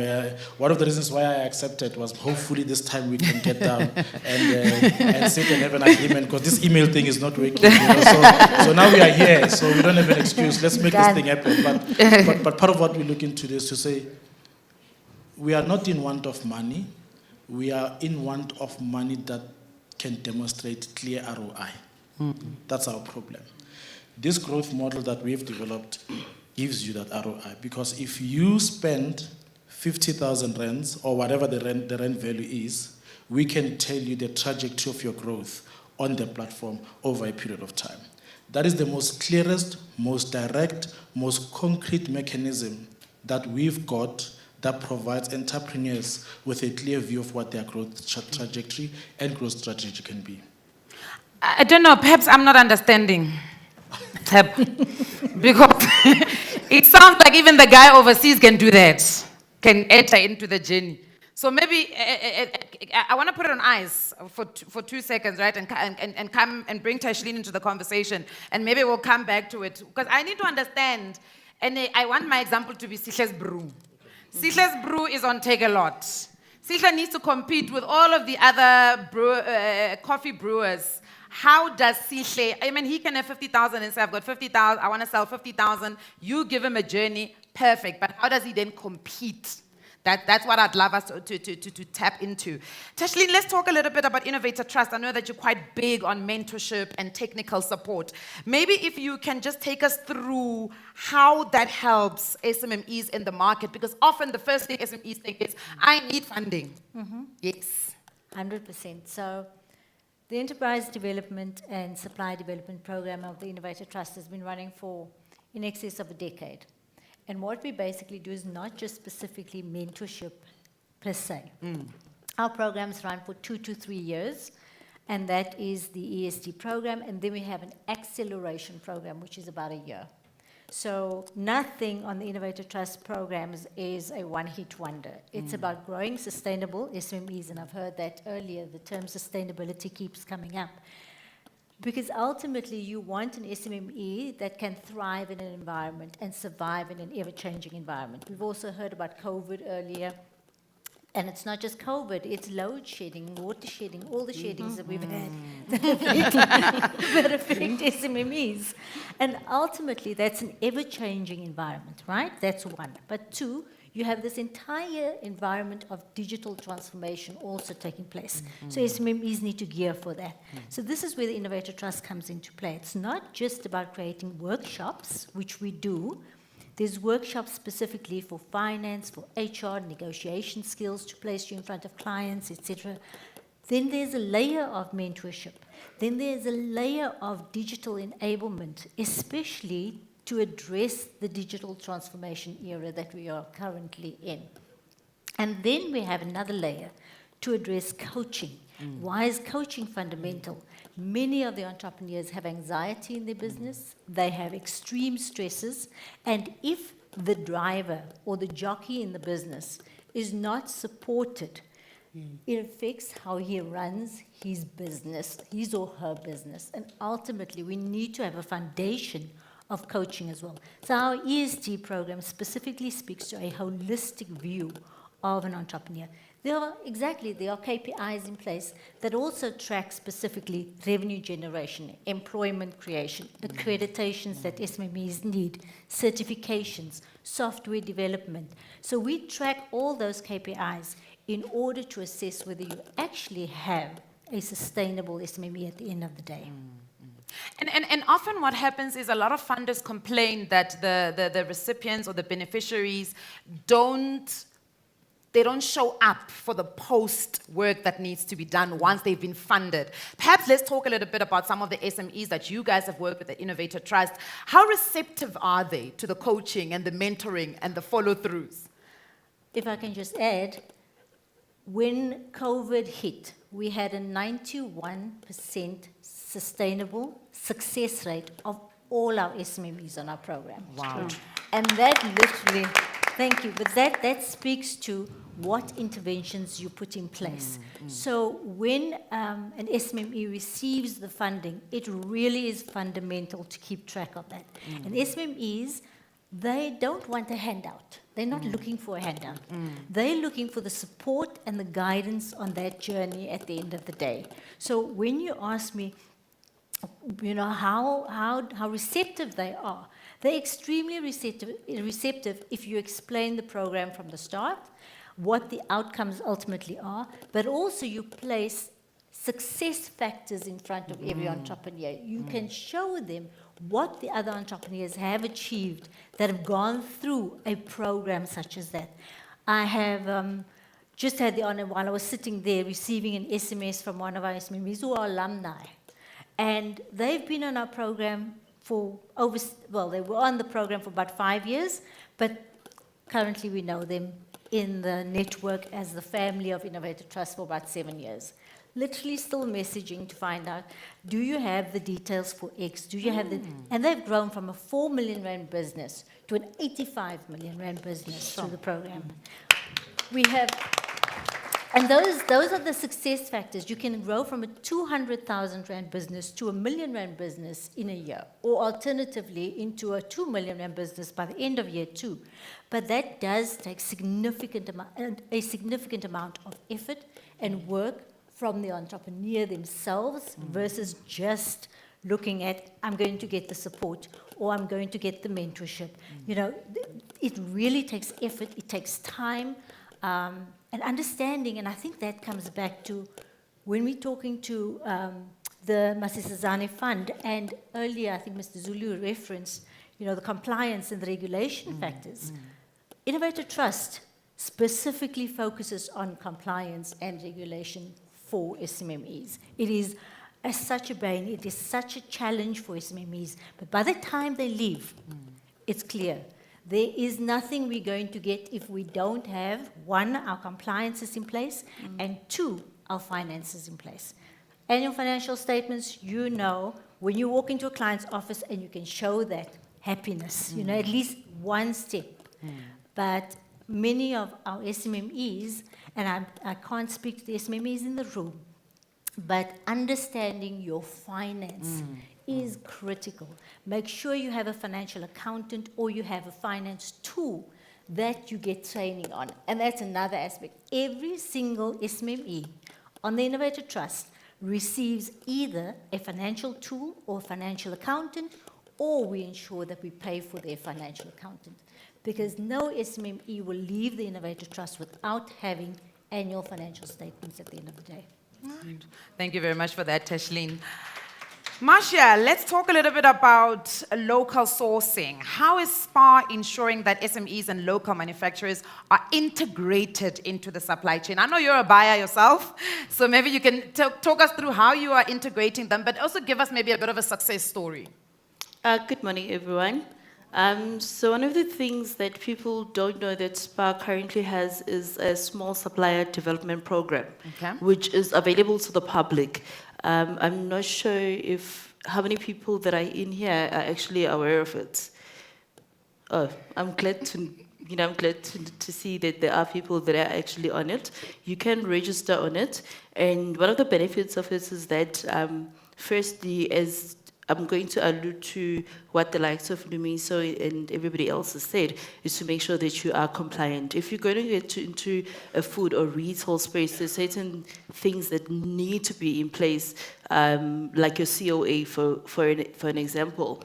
You need to have your HACCP certificate. So a lot of our suppliers walk in and they don't have such thing. So the program allows you to, and it grooms you so that you are compliant in that particular workspace. Another thing is that it also exposes you to our partners. So instead of you being specific to your markets that you're currently trading in, it opens up doors for you, because then you are, the retailer is then able to source you without you having to go door to door, which we understand that it's a very expensive exercise. And I'm going to just quickly mention one of the success story that we currently have. Apart from a lot of the people that are already listed and they're already supplying the SPAR stores, we do have a lady in KZN. She is, she's got Utingo Mills, and she's currently supplying a lot of the SPAR stores. She's a young black female who started the business, and she's now one of our biggest suppliers when it comes to maize meal. And I mean, that goes along with a whole lot of other people. We've got suppliers that also say, we want to get into SPAR, we want to get on your shelf. So there are different platforms in terms of how you can go around doing it. You can get into the supplier development program, or you can get listed directly with the distribution center, because once again, it's another platform in such a way that it saves you from distribution costs. And we always know that costs are a factor more than anything else. How do you then reach your consumer once you're in the space, once you're listed? How do you get the product? People say, I don't have the trucks. How does a customer order from me? So those programs then allow you to make sure that you've got the program. I mean, you've got just your products on our shelves. Yeah. Let's talk about, and bring back the conversation from Tepo, competitiveness, right? And how a South African local product can be a standout. Because sometimes you go to the supermarkets, you try to get listed, and they tell you, no, we're already saturated in that category of markets. And a lot of people have received that response. But you are trying to bring an alternative to what your global suppliers are bringing. Do you guys have a strategic intervention to say, look, because you're a local product, we will find a shelf space for you? We do. So we get into partnership, we get into terms with you in terms of making sure that you are on our broadsheet, which is our leaflet space. We also run expos, we run trade shows where the suppliers can also showcase what it is that they offer to the consumer. In terms of funding, we've obviously partnered with the likes of Masisizane Fund to make sure that your brand is out there. So definitely, we definitely are out there. We've recently got it's not recent, but we've got an online platform where we make sure that all our products are there, they are listed. And then at retail level, the beauty with SPA is, because we're individual retailers, and by the way, we're not a franchise, and I know a lot of people tend to make a mistake and think we are a franchise. No, we're voluntary trading. You are then able to interact directly with the retailer to make sure that you've got sufficient space on the floor so that you can also showcase your brand. You do your web demos, you do your own in-store promotions, you can go in and put up posters. So there's a lot that you can either do directly, or you can do it via the head office, or you can do it via the distribution center. Now, of course, and sorry to sit on this, economies of scale comes in, right? As a local manufacturer or producer, I'm having to obviously manage those kind of things. So, and this could potentially be just a perception. I want to supply SPA or sell through SPA some pens, and then SPA says you must bring 1 million of them. And then I go to Masisizane and say, I need money to buy 1 million pens so I can go deliver at SPA. And Masisizane says, you are not investor ready. How do we bridge that gap? Not necessarily. I think that's a misconception. Okay. More than anything else. So we always advise our SMEs that go do your research. Is there a need for the products that you're currently bringing into the market? Number one. Do your research in that. How much money do I actually need in terms of the business model? Am I going to need distribution? Am I going to need marketing? And am I going to need advertising? What is it that what am I going to need? So what SPA cares about is the fact that, will you be able to supply? We will not give you the number, because the sales will grow over time. And the sales will grow based on, is your product, is it good quality? Is it properly priced? Because ultimately, with not SPA, with ShopRite, Macro, or anybody else, we cannot make a demand and expect you to have quantities that are just going to sit there. You want the return on investment, we also want the return on investment. So the idea is not that you start big, the idea is that you put your product out there and it's visible and it's available to the market, and it's a good quality product more than anything else.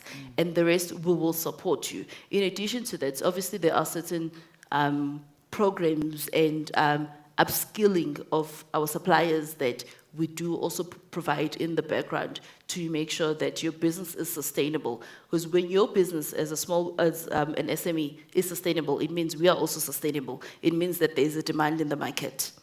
So it's a win-win situation. All right, if you fail, we fail. Yeah, I like that. Ladies and gents, the beauty and the burden of sitting up here is that I can see everybody's facial expressions. So please, if you do have questions, if you want to probe something, very, very open to that. The team is here. So I say to you, this is the A team. They're here to answer any question that you may potentially have. Esther, let's talk a little bit about some red flags when it comes to funding readiness. I know Ndumiso started speaking a little bit about funding readiness. To you, what are those things that stick out? No.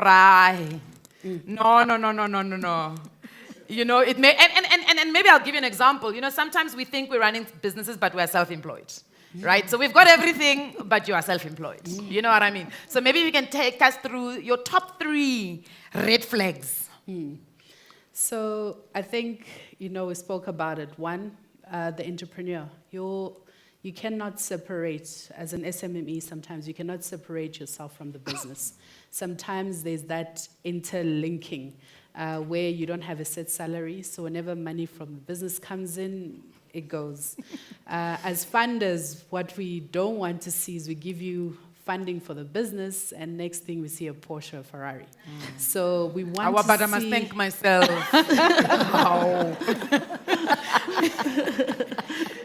We want to see that you can, your intended purpose of why you need the funding actually materializes. So we want to see, how do you manage your stuff in your own personal capacity? So unfortunately, we do pry into your personal stuff. What does your credit check look like? If you've been listed, Ndumiso mentioned it, what were the reasons? Because sometimes there's valid reasons. So if there are valid reasons, you might be listed, but if there's valid reason, we can also still look at you and we can overlook it. So how do you spend in your own personal capacity? Have you differentiated yourself from the business? Is the money you're getting, do you have a set salary? We want to see that you have a set salary. Sometimes as funders, we also limit how much you can draw from your salary, from the business. So you don't want to be draining the business too much, paying yourself a large salary that the business cannot sustain. So is there a certain revenue maybe perhaps? So we look at your revenue and say, okay, on an annual basis, maybe increase your salary in such a way so that you don't sort of draw too much salary from the business. So we also look at personal, business, how much are you withdrawing from the business? What is your contribution as well? Because yes, and we usually call this skin in the game. We want to know that you're also putting yourself on the line. We're a funder, we're backing you. So are you backing the business? What are you putting on the line? Are you signing personal surety? Are you giving us some form of security to say, listen, I'm contributing this much. Is it 5%, 10%?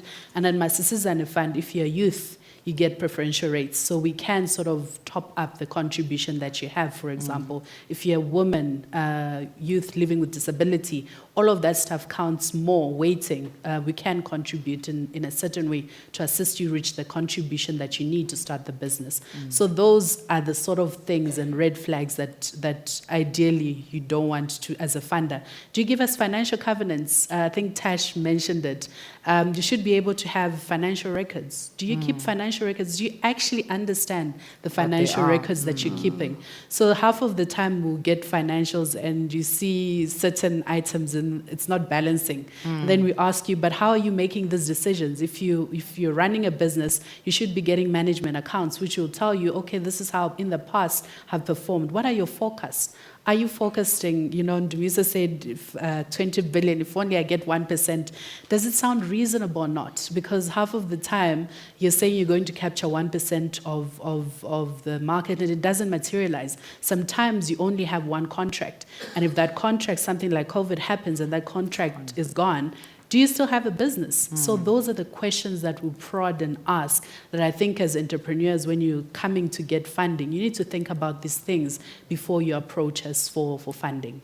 You see, the problem is that the accountants and the business coaches, they make us cram answers.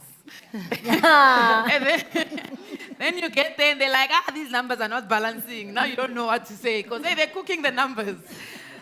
But Esther, let's talk about that because it sometimes gets a little bit confusing. You told you're a natural person, the business is a juristic person, separate your business, use a business account, use a personal account. Now we're coming in this room and you're telling us, but we're going to look at both of you. Now it's like, but we are not one. I've created a juristic person, right? So that, I think, is where it gets confusing oftentimes. But I also want to find out, because, if you've ever looked for a job online and you filled in that CV thing, they'll tell you that if there are no keywords, it throws your CV out. You are sitting there wondering what happened. Do you guys give this feedback you're talking about today? Do people actually get the feedback? Do you call them into a room? Or do they need to at least meet some criteria before you give them feedback? I think as part of the rejection, we would take you through that. Okay. And I think this is where, so during, let's say you're not ready in 2024, this is where funding readiness and the innovative, people like Innovative Trust come in, right? Because there's almost a journey. I think you mentioned a year or 2 years program. So you might not be ready in 2024, but maybe you might need to go through a program that gets you ready. And there's various programs available. So we might reject you and say, okay, listen, maybe your product is not viable right now. Is there a market need for it? Because if there isn't a market need for it, how are you going to sell? What sort of revenue are you going to make? So then it goes back to say, okay, maybe join a program, a funding readiness program that will allow you, right now you're not ready, but maybe if you get ABC right, and we'll point you in the right direction. We'll say, maybe it's your revenue, we don't see it. So in rejection, we'll make sure we sit down with you and say, okay, these are the reasons why, and maybe if you sort A, B, C, and D, or refer you to other funding readiness program, you can come back to us in the next 6 months or a year when you are ready for the funding that's available. All right, thank you very much. Any questions We've got a question there. I've noted it. We've got a question. Oh, love it. We've got a lot of questions. So if the team can just support me while we're waiting for the team to move around that mic. Tepo, I'm back. MDU is back. Let's talk about that journey that you were taking Sihle's Brew on. I don't know if I'm the one hearing you incorrectly. If I'm a global brand, am I also being taken on the same journey, or is it specifically for South African brands and products? Yeah, so there's two things, right? Okay. In partnership, what we are doing now as part of our partnership with the government. So the first instance about discoverability on the Takeover platform is that if you are price competitive, so in other words, when you go into the app, you can see the same product at different price points, right? So being price competitive is a very useful starting point, right? And that is why a lot of emphasis. So one of the partners that we are working with is the Localization Fund, right? As well as Productivity SA. And what we are doing with them is around the discipline of manufacturing optimization, getting waste out of your manufacturing processes. It's the technical elements that have to do with producing a product at the lowest cost possible. Right? So you've got to optimize your manufacturing process. That's where it has to start. Then we say, now that you are on the platform, one of the things that we are doing with Proudly South African is that we are developing a Proudly South African landing page on the Takeover platform. Okay. So what that means is that if you get into the Proudly South African section of the Takeover platform, you are only interacting with only South African businesses. Okay. In other words, you are now no longer part of the other 2 million. Yes, yeah. Okay. So you're no longer part of the wider network. Yes. That way, consumers are much more focused, but also consumers are more deliberate. They are looking for that local product. But then getting into the growth journey. So the growth journey model that we are developing is exclusively for South African businesses and also for South African manufacturers, right? And the different elements that we are putting in there are elements that an international brand, some of the other international brands because it's a developmental intervention. It's part of the enterprise development program and how we are using some of those funds to enable the success of the marketplace sellers on our platform. But the other point I really just wanted to share is that we currently have 12,000 marketplace sellers. You know, you don't have any other business that has 12,000 small businesses on this platform. It's a lot of businesses, you know. But we think we can get to 30,000 businesses that are selling on the Takeover platform. And so the work that needs to be done is quite a lot. But majority of them also don't necessarily produce products locally. They import products and then they sell them. Some of you who buy on Takeover, you will have seen that, you know. So what we want to see is, how do we localize? How do we get, because we know what's selling, you know. I know how many of these we sell every single day. I can give you data aggregated but also disaggregated that can help in decision making on what to manufacture, how to manufacture it, at what price point, what materials to utilize, because materials also matter in the production process, but also materials matter in terms of the consumer experience and the user experience. So one of the products that sell quite a bit on our platform are the wooden spoons with a silicone end. So we are realizing that a lot of women like cooking with them. So as we engage them, why you like cooking with this? Like, no, the wooden part is firm, but the silicone doesn't damage my my pot. So I'm able to stay and put my ingredients and all of that together, you know. And that is why one of the programs that we will be launching very soon is around manufacturing innovation. Because the mindset that we want to inculcate amongst our entrepreneurs is continuous problem solving. So when you get into your house, from the garage to the kitchen, to the lounge, to the dining room, to the bright area, to the garden, there's opportunity for optimization, for innovation. So how do we get into the culture of innovating solutions and products that we ourselves are using? So the solutions are not out there, it's the things that we ourselves are using. So how do we get South African entrepreneurs to invent stuff for the bathroom, to invent stuff for the bedroom, so that we then can localize, but localize with innovation in mind? Because when you innovate also, you'll always be ahead of the international market. So our ask, Tepo, would be, can that list come out quicker? Because that take a lot list about what's selling quickly, what's selling the most. So please, tell it quicker so that we can innovate. Yeah, so when we partner with the likes of Masisizane Fund, one of the things that we'll be interested in is who are the businesses that we have funded? Yes. And then can we have engagements with them? So we can only do these things through partnerships, right?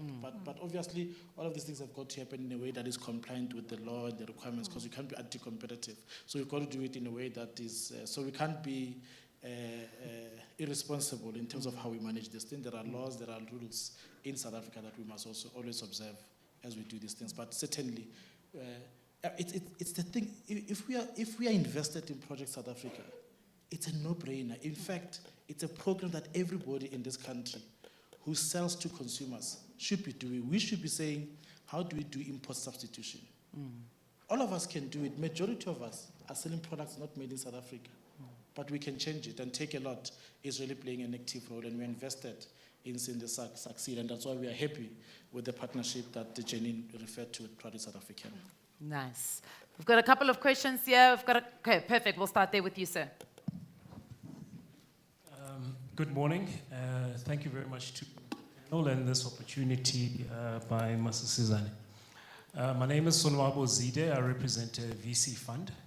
My question is relatively simple. It's around appetite for funding tech-based businesses. I think technology and the digital area has been mentioned a few times today, but generally speaking, a lot of the funding focuses and the priorities are geared towards addressing some of the social ills that we have in the economy, and rightfully so. So, be it unemployment. I think recently we saw the unemployment figures come out. So how do you balance, when you look at businesses that you're looking to fund and or support, between addressing some of these social ills and tech-based businesses who generally create efficiencies and are perhaps not geared towards increasing employment? Thank you. Right, who's going to take that one quickly for us? I was going to delegate to my, but I'll also allow my colleague to come in, Thabo to come in there. So I think one of the things before we were known as an agri-fund, and I think we've moved away from that. We're still there, but sector agnostic now.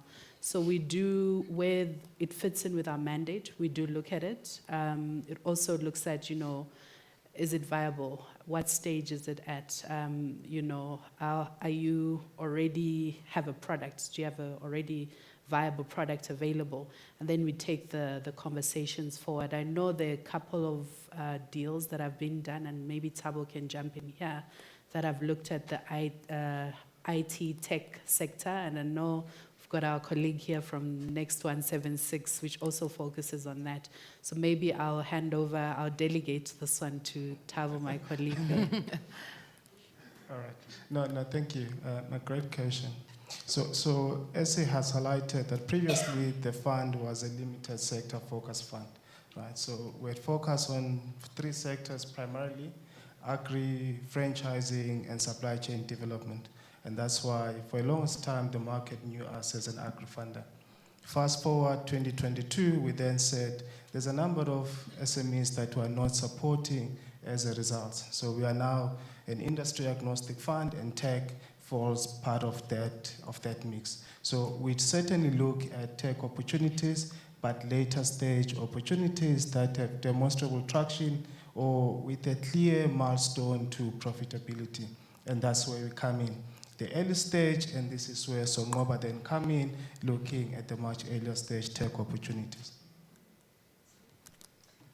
I think maybe just to add, Old Mutual is a big, complicated place. So it's always great kind of working with the different pieces of the business, and also just breaking down where small businesses need to knock on the door. So exactly like what Thabo's shared, Masizane's got that specific focus. There is also a VC arm within Old Mutual called Next 176 that effectively focuses very much on technology startup businesses. with high growth potential. And really, we then have specific ecosystems or industries we look at, but with very much a very heavy tech focus. So education technology, or health tech businesses, or agri-tech businesses, or in the job and employment space that is technology enabled. And I think there's different pockets of funding, even just within Old Mutual, that it's quite important for a small business to know what are they looking for, what's the mandate, and approach the appropriate funder rather than kind of knock on every door and hope for the best. Yeah.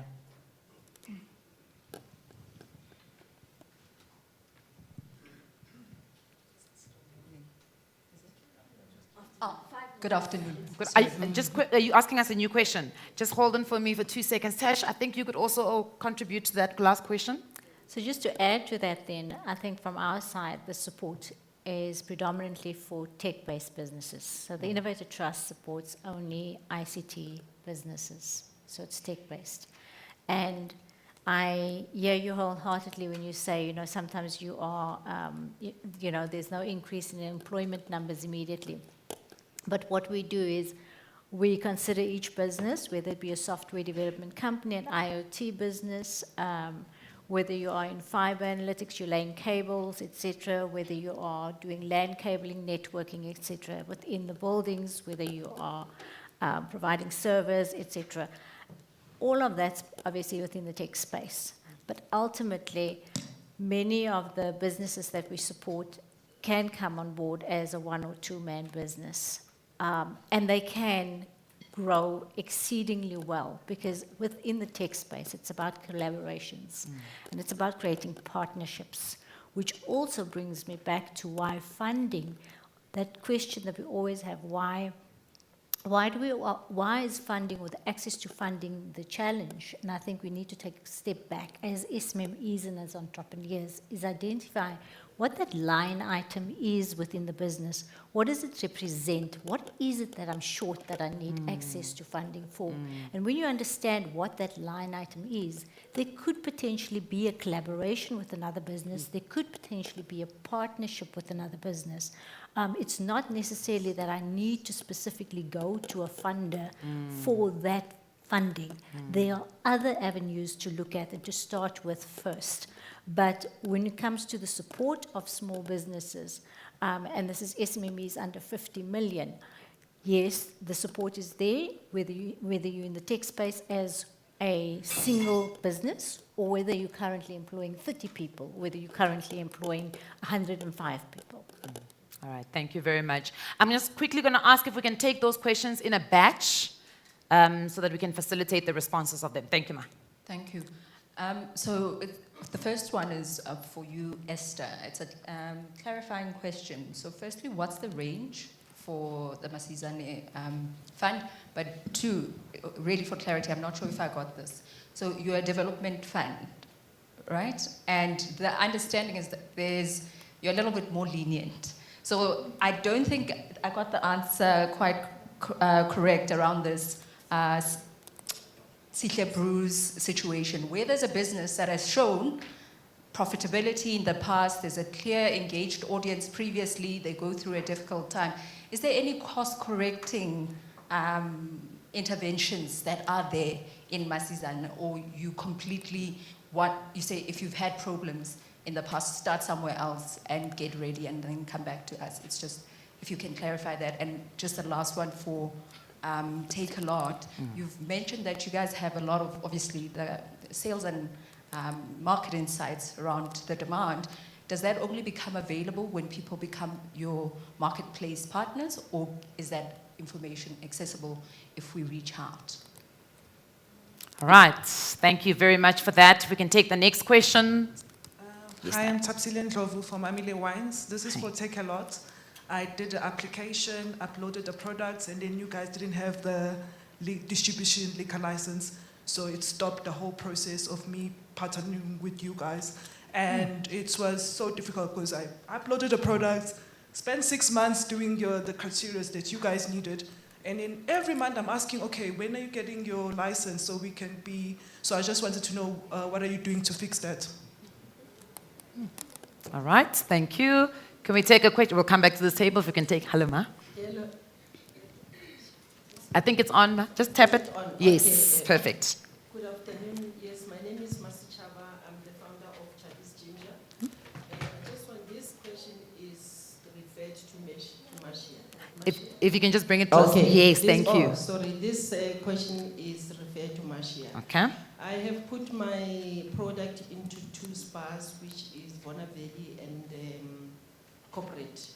So I heard you talking about the chain stores. So I just want to find out more, and then how will I go about, and then maybe helping me with the networking as well, because I'm not clue with this online, and is there anybody that can help me on that? All right. Thank you. So you're looking to expand into more shops in the SPA network? In Spa, because I didn't know that they've got chain stores as Yes. well. I thought it's individual. Okay, okay. 2 already. Okay, perfect, Ma, thank you. There was a question from this table. Okay, thank you. My name is Rufuno from Tosh Detergents. So my question is also directed to Ms. Chabalala. I think it's tied to that one. So with the supplier development, why is it that you have excluded all other sectors? Because it's just food and farming. So that means I, from the detergent sector, do not qualify, and why not? And often, I'm also in some of the family stores, but I want to be nationally listed. And each time we speak to the buyers, they tell us that the market is saturated. Who is saturating those markets? Because it's I've the heard that multinationals. answer Right too. now, as you're seated there, there isn't a single SMME-owned detergent that is on the national spa shelves. I want to be that person. Yes, that's how you get on the shelf. All right, do we have another question here? Hi, my name is Mawapelo Mukuma, and my question is for Tash. So I would like to know that how does one start the journey with Innovative Trust, and what is the criteria? Okay. Can we just take those questions, then we'll do another round of questions, and then in the interest of time, we'll have to cap it there. So if you've got another question, please prepare it for the next round. All right, let's start off with Marcia. Marcia, let's talk about expanding into the network, and then also why the exclusion of certain industries. I want to come to the bottom so we can hear and move the answers. Okay, so I'll start with you, May. Also, just on a general. So SPA has got 6 distribution centers around the country. As much as we've got a central office, which is what you call, the centralized, where the CEO and the group people are currently at. And we feel that a lot of people don't actually understand how the chain actually works. We always advise that if you are a smaller person, like you saying, it's not on the small supply development program online, and may saying, well, I'm only available on 2 stores locally.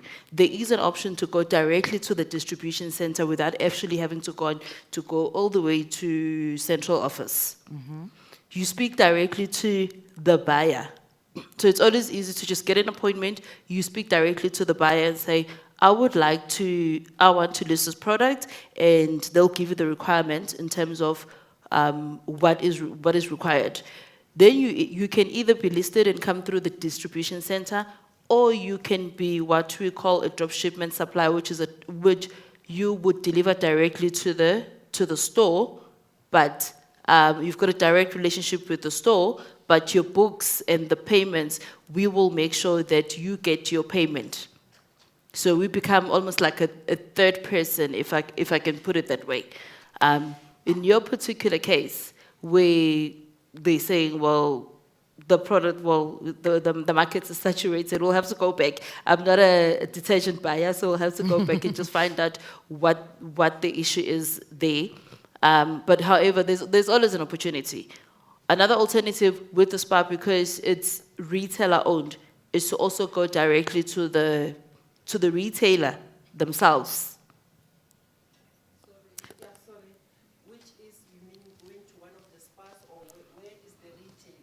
So the retailer is at the actual store. The retailer is actually at the actual store. You've got a direct contract with that particular retailer. There are pros and cons on doing either one of the two. The one part, when you are listed as a supplier, obviously is going to require that you have certain documentation,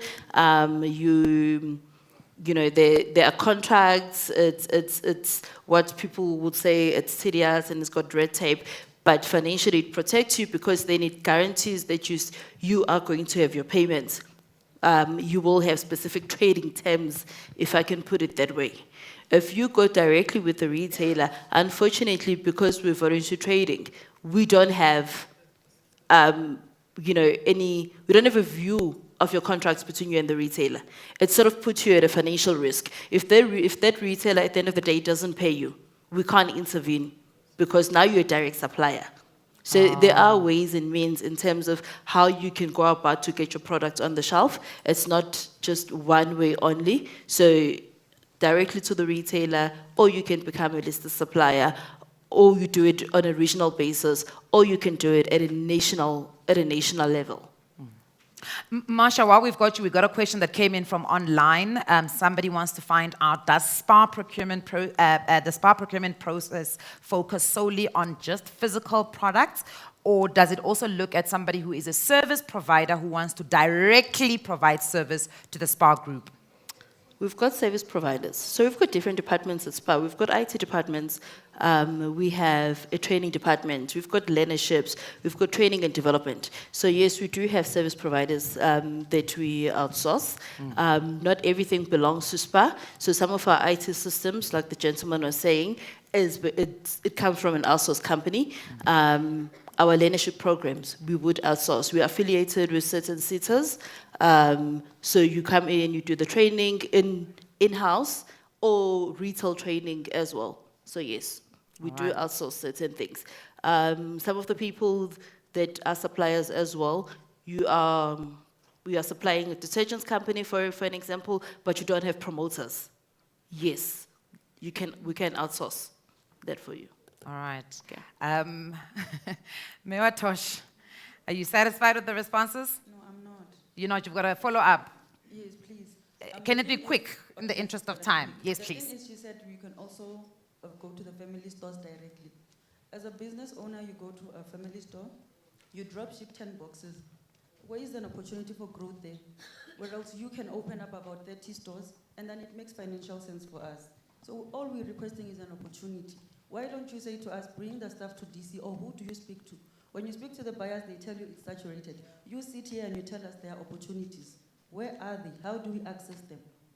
So I'm happy to, like I said, I'm happy specifically on the detergents. Yes. I'm happy that we take it offline, we have a discussion in terms of, and happy to direct you to the right person, to say this is the person that you can speak to, and they can then give you a breakdown in terms of what are the requirements so that you are listed through the DC, or alternatively, what are the requirements so that you are listed as a dropshipment supplier, because then it gives you an opportunity for you to put your product out there without you having to go door to door. Hence, I said earlier on, there are pros and cons on both sides of the spectrum. Whether you're going directly, yes, there are pros and cons, because you've got a direct relationship with the retailer. It's less serious in terms of the documentation that you might possibly need, even though that we do ask our retailers to sign a supply direct agreement. But then again, also, you can go via the DC, or you can go as a listed supplier. Okay. Yeah. So she's going to link you to the right person to fill in that void and gap that you are finding yourself in. You too. Perfect, Ma. We'll sort that out. Tepo, insights around the demand, the products that are trending, where does one access those? And then also, what is happening with the liquor license? Yeah. The liquor license, can I ask that we take it offline, because there's a legal processes around liquor licenses and liquor licensing, so some sensitivities around. I don't want to talk around that in a public environment, but I'm happy to share with you afterwards. Do you make your wine? Yes, I have my wine, which is Family Wines, and I was listed with you guys, but because of the technical The issues, yes. Amazing. Okay, no. We'll let's engage. We'll talk. Yeah, we'll talk. Anyone else who is using Take a Lot for liquor, please get into that conversation. Yes, let's have an offline discussion. Perfect. Happy with that. Without consuming it, but it is not now. But in terms of marketing side, so what we want to do a process that is credible, because you see, South Africa is a very sensitive society, and there are things that if you just do carelessly, you are easily accused, or it becomes easy for people to say you did it for those and not for others. So you kind of like want to do it as objectively as possible, as inclusive as possible. But obviously from a BE point of view, you want to do it in a way that enables particularly historically disadvantaged persons. So that is why with the Gauteng government, part of what we are doing with them is exactly this with the manufacturers within Gauteng. But what we will be doing once we do the partnership with the DTIC, we'll be working with government and doing it through those channels as well, and then thirdly, it's with partnerships such as the organizations that are here, is working with Masisizane Fund, working with other enterprise supply development organizations who are supporting manufacturers to support them so that they can pivot towards areas where we are seeing what's trending, as she's putting it. So I hope that is fine, but certainly it's not. You can't call and say, I want to know this kind of information, because we want to do it in a way that it does not also take a lot up to why would we give that type of information to this one and not that one. Yeah. All right. Tashlin, Innovator Trust, how does one start the journey and what are the requirements? So firstly, you've got to be a tech enterprise. So registered within the ICT sector. You have to be trading for at least 2 years. You have to be a BE SMME, and then ultimately provide us with either management accounts, bank statements for 3 months, or your annual financial statements. And that's the start of it. So you can go online on the Innovator Trust website, apply online, make sure that you meet those criteria, and then there's a couple of documents that will ask you to upload as a result, like your BE certificate, your financials, or your management accounts, etc. And if there's any other questions related, you can come speak to me afterwards, or you can speak to my team member, which is Mandisa. Mandisa's in the pink at the back there. So any questions related to how you can get onto the Innovator Trust portal, database, supply development, enterprise development, please let us know. Thank you for that. Esther, let's talk about range. You understood that question? Okay, let's talk about range, and then right after range, let's talk about again, Sihle, you are very lucky today. Well, case study, right? This is going to be beneficial for your business, I promise you. You say you're a development fund. Is there leniency and cost-correcting interventions?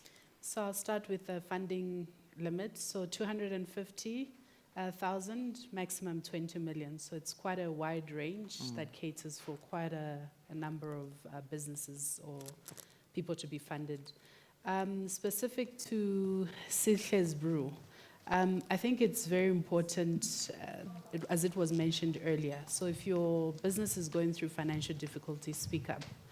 Make arrangements. Don't allow you to get into, if COVID happened, a lot of things happened. There was load shedding, COVID happened. A lot of our clients came to us, spoke to us. We do have various interventions to assist, either through, moratorium, depending on the business case. It's a case-by-case basis. If you're facing financial difficulty, we have a turnaround, workout and restructure department within Masisizane that helps clients that are in financial distress to get out of financial distress.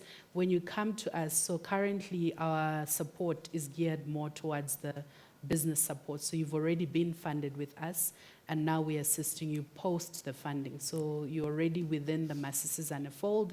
I like to think of it as a value chain. So there's the pre-investment before we invest in you. Our funding there, our support there is a bit limited, but the post, which is where I fall in, post the funding, there's various interventions that we can assist your business. I think we've got mentoring, coaching, similar to the Innovative Trust. There's a whole range of support that we can give you as a business to support you for sustainability. So that is very important, because sometimes the business you start with when you got the funding is quite different to your normal day-to-day business. Where your business was 2 years ago is different from where your business is currently. So we do work with you as a funder, and that's the support we give. We're not just a funder that gives you money and leaves you alone. We do, unfortunately, the people within Masisizane do call you, do come to visit your business to understand how are you performing. Are you still selling? Are you still revenue? Are you still giving us, management accounts, bank statement even, to see that, what you said you're using the money for, you're actually using it for.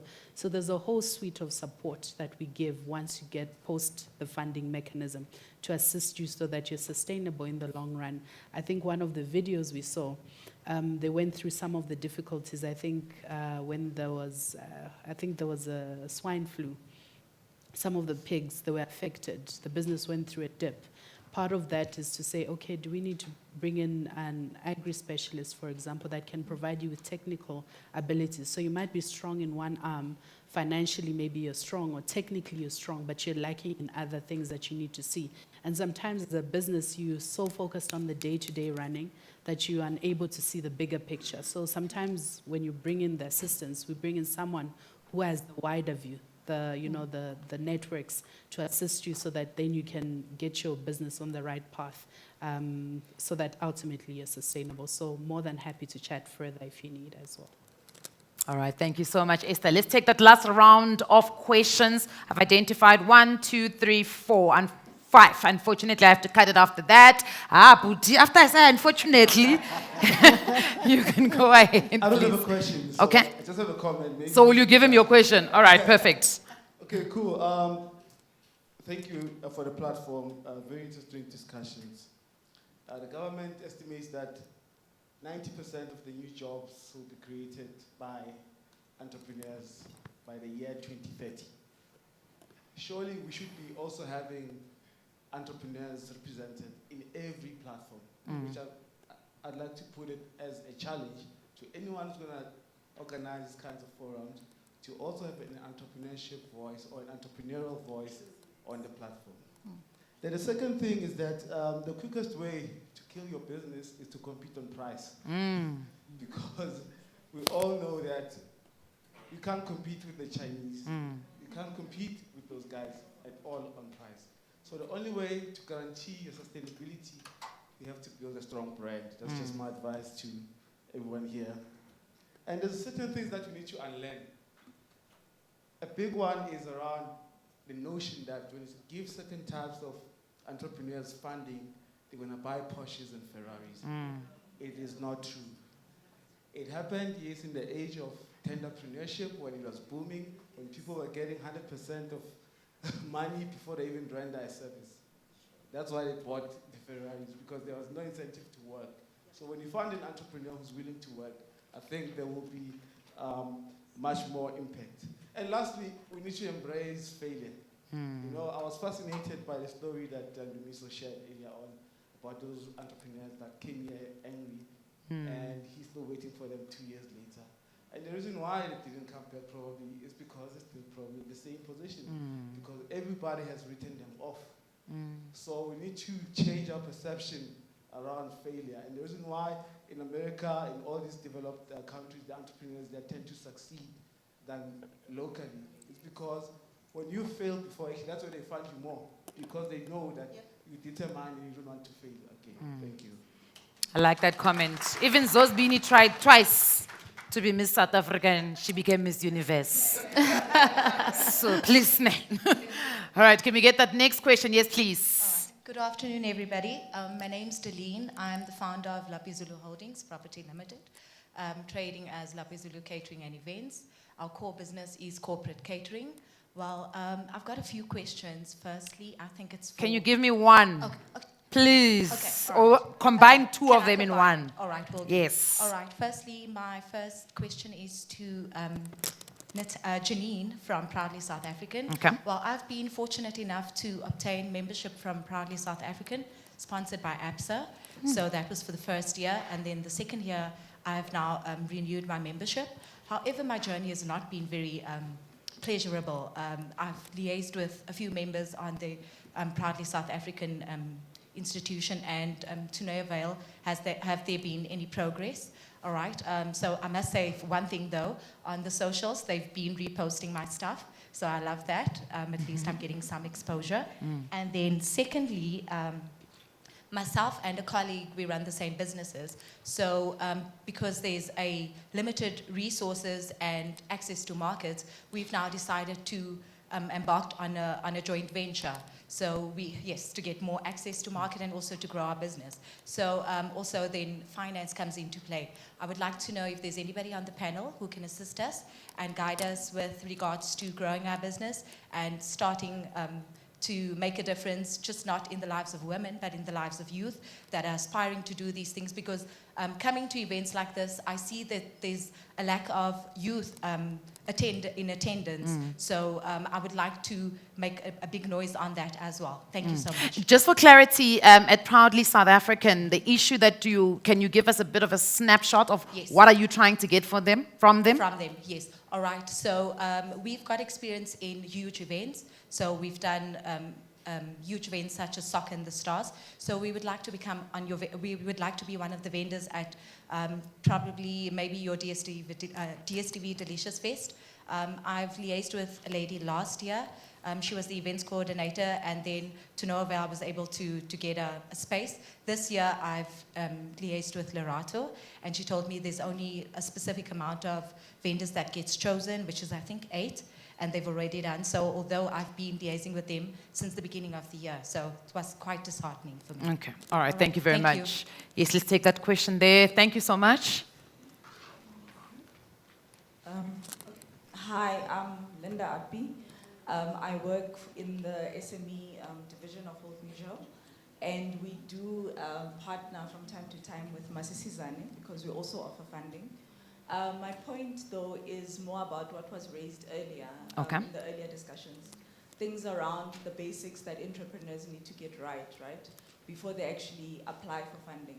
So things like sorting out your admin, showing up professionally, having the right documentation, and also connecting with the right people.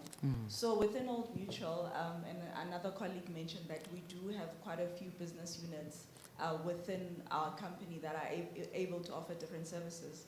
So on our side, we run a platform called SME Go. It's a digital platform. We spoke earlier about digitization. And the reason why it's called On the Go, SME Go, is because you can actually do all of your documentation on the go. So I'm not just talking invoices, quotes, etc., but it's quite a vast number of documents. We spoke earlier about credit scores. You are able to get that as well. You are also able to have a central repository of information such that when you are ready to speak to that funder, you can then easily access the information and be able to present it. So like I said, we also do offer funding, but yeah, that's a discussion for another day. Today we're here about Masisizane. Perfect, thank you so much for that comment. There was a question, yes, can we just get the mic to come here, please? Yeah, I'll feel a question, so I remember. Yes, please go ahead. Good afternoon. My name is Mabula Ramotwala, and I'm from Cool Crew. It's kids toiletries manufacturing company.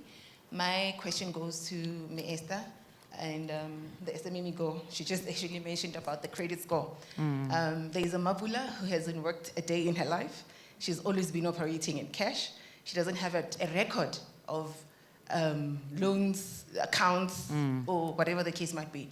But then not that the business doesn't qualify for the funds, but because the credit score, she doesn't have a track record, a profile to show that she can pay and so forth. What happens to people? So this like is Mapula in her individual capacity, Yes. doesn't have the credit scoring. Who doesn't have a credit score, but the business because is fine. The business is fine, the business is running, but then obviously you need cash injection. Absolutely. But what happens is they check the ID. Yes. What happens to the ID? It goes to the individual, right? Yes, of to course. show that, she doesn't have an account with Edgas.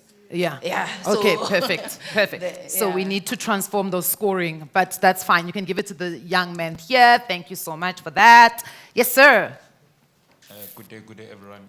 My name is Tabiso. I'm from Kalela Wines. My question is directed at Marcia. Okay. I wanted, right now we're at the process of raising capital. So our potential funders, they've tasked us with the process of getting distribution agreements. So I wanted to know if ever they are able to assist us or in terms of obtaining those distribution agreements, or where can we go in terms of from SPA, because we are mainly targeting SPAs. All right, thank you very much. Okay, so that's my last round of questions, right? Everybody comfortable? Sihle's brew. Only fitting. It's only fitting. Talk to us, Sihle. Okay. I think my question is that address it to Marcia regards to SPA. And currently, I was in I was in a meeting with one of your buyers, and apparently there is a fee that you need to pay. And is it possible, if you are part of the supply development, to waive those fees, the listing fee, which is quite, so that it's quite steep for small SMEs. And then also, the second question is, what is the relationship between Masisizane and then what the solution, which problem it will solve if you were to partner both SPA and Masisizane to help the SMEs to succeed? Thank you very much. Can we start with Janine? Hello. Hi. Just want to check, please remind me, what business are you in? In catering, okay, all right. Sure, so I'm sorry that you weren't selected to be part of the Delicious Festival this year. We've got a base of 3,000 members, 8 stands. You know, so we're not going to make all of our members happy every year. We also have to rotate, etc. And we also have to adhere to the Delicious Festival's rules, etc. So please don't give up. Try again next year, and let's see what happens. You know. But I'm glad that you renewed your membership, and please take advantage of the other benefits that are available to our members. And I'm sure you'll have lots of luck there also. But the Delicious Festival is a difficult one because we also have to rotate, etc. Okay, thank you so much. I mean, we've got members on our base for over 10 years who, there's a lot to consider. All right, thank you so much. Thanks. All right, thank you very much, Janine. Esther, I've got no credit score. You said you're going to look at me as the entrepreneur. What do I do? So your business, would it have a bank account? Would look at the business as well. The business, the track record, the bank statements, the management accounts, the financial statements. So your business would also have those records. So would look at those records as well. I know it might be tricky in your own personal capacity, right?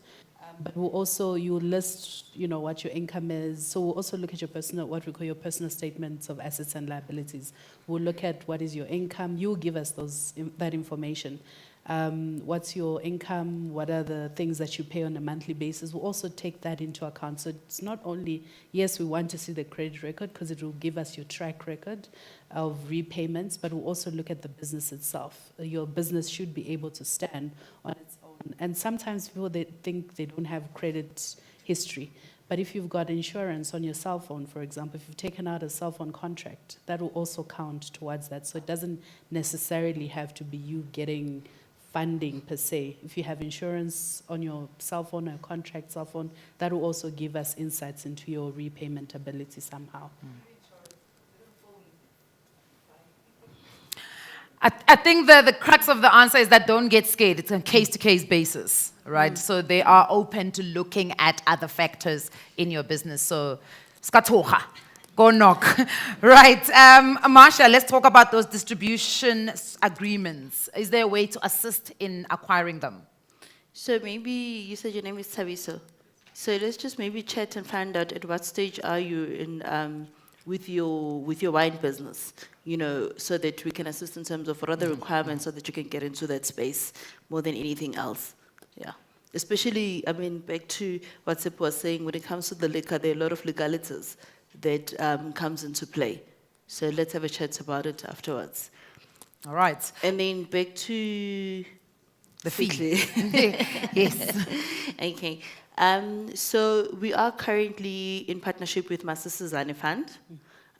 We've got a couple of retailers which they have funded in terms of setting up their businesses, some from scratch to become SPA retailers in this particular case, some businesses which Sihle comes through and say, I see there's an opportunity, this particular store, can I please buy it? And then the guys will definitely assist.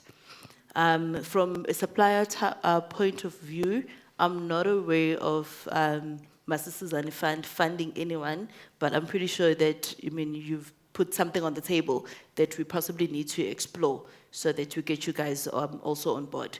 But maybe it's exactly the same conversation that we would need to have, because the focus has always been more around people that are wanting to become retailers as opposed to people wanting to supply. And just to add one more thing, which I just quickly wanted to share, is people tend to look at SPAR, they look at our competitors, all they think of retail space. They think selling in the forefront. There's a whole lot of other back-end stuff that is available for people to do, whether you become a supplier, but perhaps you're not supplying on shelf per se, but maybe you're supplying as service departments. You're supplying detergents, but you're supplying in the space of food safety compliance in the SPAR store, as opposed to being on shelf. And then you become the best and the biggest, cleaning material. Cleaning material is not only restricted to just shelving, and household and back-end consumer. Understanding that retail brings along the whole it's a supply chain, from raw materials to the distributor, to the store, to the consumer. So you can fit in at any point of the supply chain. It's not always straight from shelf to the consumer. All right. Perfect. Thank you so much. I think that's all. Those are all our questions and all the time we do have. Yes, ma. Yeah, no, I was just going to comment on the credit score question for SME Go. I think my colleague has covered it in terms of not having a credit record and for a business as well. So in our instance, what we've noticed is that there are people who apply for business loans or business funding, and they are declined. And in response to that, we do have a product where we offer personal loans, because we recognize that sometimes a business may not have a good credit score, but the actual owner does. So we do have that product available. All right, thank you very much. I unfortunately have to close in the interest of time. Is it a comment? Can we just get a mic to Mabat for a quick comment, please? Thank you. Thank you so much. Apologies for raising my hand so late. My name is Mabatu Maboya. I'm from an NGO. We support, development in the country. My comment is, I think it's broad, and I think my brother here got me to say, maybe let me just give the comment. We really need to invest in those organizations that take the time to develop ready entrepreneurs.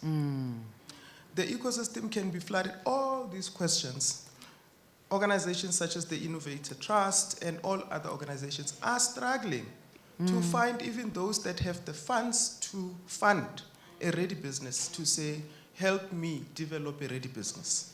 So I think that in our ecosystem, we just need to be frank and open, because most of the support and most of the small businesses, that 90%, are not the ones that are going to be corporate supply chain. I don't think anyone goes into business to say, I want to clean at Old Mutual. They go in to operate their businesses, and they expect that if they are entrepreneurial and that particular business fails, at least they've been supported to be able to start another one. And somebody in this country, which has huge inequality, needs to assist in funding that work, because it doesn't just happen naturally. Thanks. Thank you so much. Thank you so much, Asmabatu. And I think with that, we'll close off our masterclass. Please can I have a resounding round of applause for our A team as they ascend the stage. Thank you very much. And I think while we just take a quick interval, we'll play you something on screen. Please do watch it. It is worthy thinking about that conversation that Pat has mentioned, that, sometimes you want to price on value delivery, sometimes you want to price on competition, sometimes you want to price on cost. So maybe during the networking session, it is worth having a conversation with Tepo to get an understanding of how does Takealot help with that.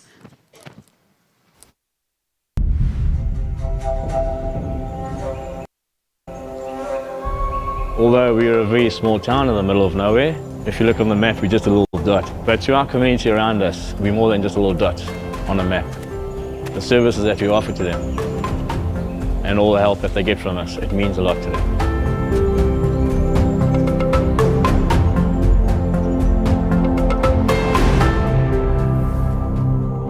I came up to Donnybrook Spa in 2012, on 26th of November 2012.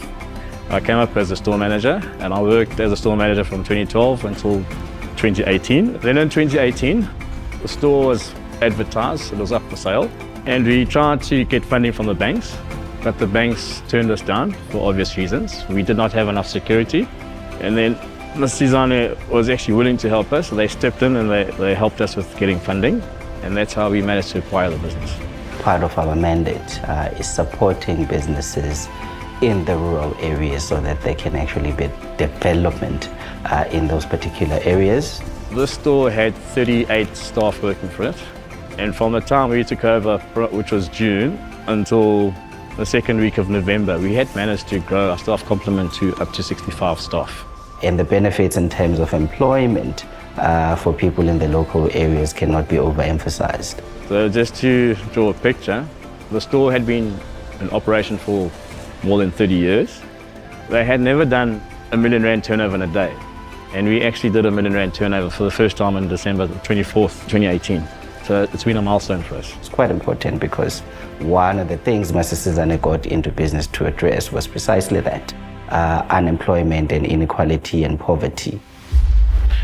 In 2021, we all woke up the one morning having a normal day. And around about 11, devastation hit.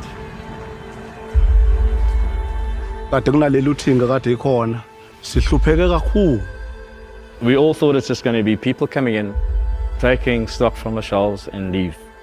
They came and broke every piece of glass, every equipment with glass in the store, after taking all the groceries off the shelves.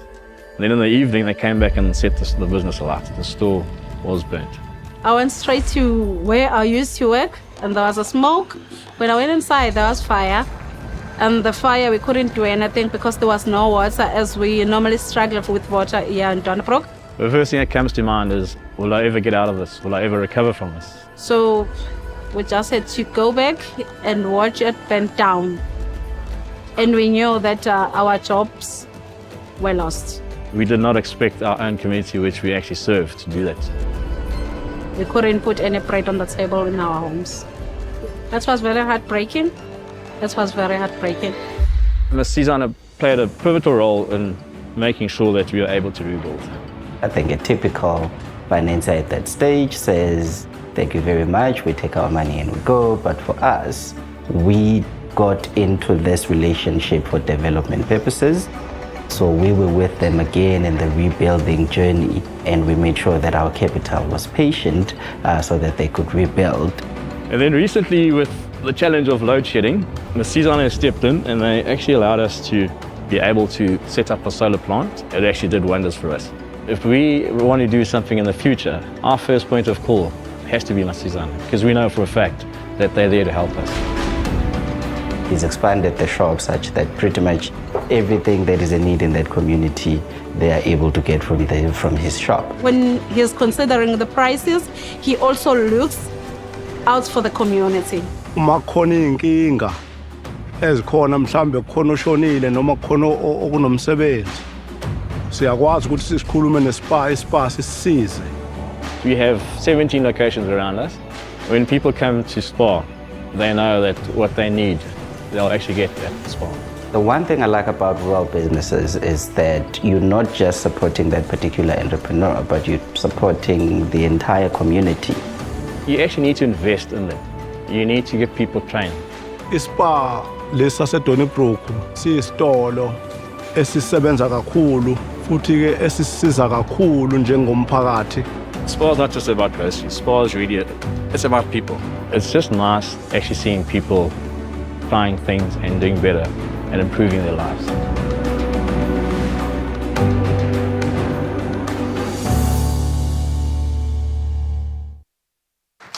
Definitely, there's always opportunity in crisis, and it's nice to see that Masisizane Fund was able to step in there and really partner with the SPA.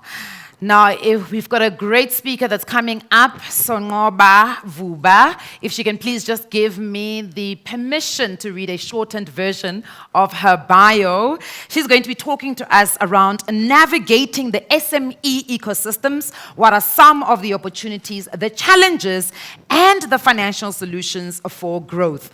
S'onqoba is the Chief Partnerships Officer at Next 176. The growth and innovation arm of Old Mutual. She orchestrates strategic partnerships across financial services, retail, telecoms, and auto technology industries to deliver technology-enabled embedded financial services and insurance in the digital-first environments. Ladies and gentlemen, please can you put your hands together for this esteemed speaker, S'onqoba Vuba. Thank you. Thank you so much. Awesome. Thank you so much, and great to have all the amazing entrepreneurs in the room. Honored to be around female entrepreneurs. I spend a lot of time with entrepreneurs, and the room generally looks very testosterone filled, if you know what I mean. So you're often one of the only few in the room, so this is really amazing just to be part of. I wanted to, literally, I'm up for a couple of minutes. I really want to, as a person who's worked in corporate, a person who's started my own business, and as a person who's worked in small business development, I really am passionate about this topic, just because I think there's so much potential and so many things we don't get right as an ecosystem in SMME space in South Africa, let alone on the continent. And I loved what you said earlier about the panel, about it being a masterclass. And I think even this, I'm going to try give a bit of a summary on some of the stuff that we've touched on earlier and give advice. This is from a sister to another sister on things not to do and some things that you need to look out for as you grow your business. And I really hope that it will be useful, helpful, and I know we're pressed for time today, but I'd really ask that people connect on social media platforms and the rest and kind of keep the conversation going. So I'm going to start right there. And I think one of the things we often forget when we talk about female entrepreneurs, there's not a lot of us, who are profiled and kind of covered and successful as they should be. But reading a lot of kind of general studies, there's some hard lessons for a lot of female entrepreneurs. There are literally global studies and local studies that literally speak about how women, unfortunately, don't get a lot of funding, right? In general, there's stats around less than 5% of all venture capital funding goes to people of color, let alone what goes to women. We won't go there. And also, there's also a flip side of that, which is a lot of times, and this one's a difficult one to hear, but like I said, a sister to a sister, women often pick to start businesses in sectors or value chains that are not scaling and are not growing. We often choose to be active in sectors where the growth is not. And what I mean by that is if you are in a sector where the growth is doing this, oftentimes it's really hard to screw it up. If you're in a sector where the growth is doing this, it's really hard to be successful despite the odds. And it's just one of those things that I think we need to be honest about. And the other flip side of that is when you see women in growth sectors, they do incredibly well, often better than their male counterparts, from an economic growth perspective, a turnover perspective, and from a job creation perspective. So sometimes we're making some decisions that disadvantage us, and sometimes we're putting ourselves in contexts that disadvantage us. And I think it's important for us to often reflect on those, very importantly. So without further ado, I think for me, number one, I hate the word SMMEs. Like, let's put it out there, I hate it. I hate it because small, medium, micro-sized enterprises, there's so much going on in that one term of SMME, right? It includes my auntie selling vegetables at the corner, and it includes the guy running the AI company that is scaling globally in agriculture. I hate it, I hate it, I hate it, because oftentimes in the ecosystem, we think that a one solution fits all. And I think even as entrepreneurs, we think we're all the same entrepreneur, looking for the same funding, looking for the same support, and we're not. So that's my first disclaimer, I hate it. But also, the end goal is different. Not every entrepreneur is building a business that they plan to sell. There are those entrepreneurs who says, I got 5 years. In 5 years, I'm going to build a business that grows 10 times what it was, and then I'm going to sell, I'm going to make my money, and I'm out. There's another entrepreneur who says, I'm starting a business, I'm going to create jobs, I'm going to scale this business, and one day this business is going to be the next corporate, right? Then there's someone else who says, I'm starting this business to survive. It sounds terrible, but it's reality in South Africa. I'm starting a survivalist business. And if it can pay for the bills and feed my dependents, this is a damn successful business. And there are people where they do that for their families and build incredible family businesses that are super rich and super well off, and they are fulfilled. If you as an entrepreneur are not clear on what type of business you are and what type of entrepreneur you're looking to be, I strongly suggest you get that clarity. Otherwise, in the ecosystem of SMME development, you will go on a ride. People will decide for you what your business is supposed to be, and people will decide for you what type of entrepreneur you need to be. Then my biggest problem is not enough of us think big enough. We don't. Like, there's a lady who said you're in wine, right? And I love that. Like, I love wine, yes, but I also love the fact that there's women in wine. And oftentimes I'll meet people at like expos or entrepreneurs at expos, and I'm like, so what's the game? Oh no, if I'm at the exhibit, it's fine. If I sell a couple of bottles, it's fine. I'm like, do you know that right now in China, as an example, they cannot import enough wine or find enough South African wine producers to meet the demand in China for wine?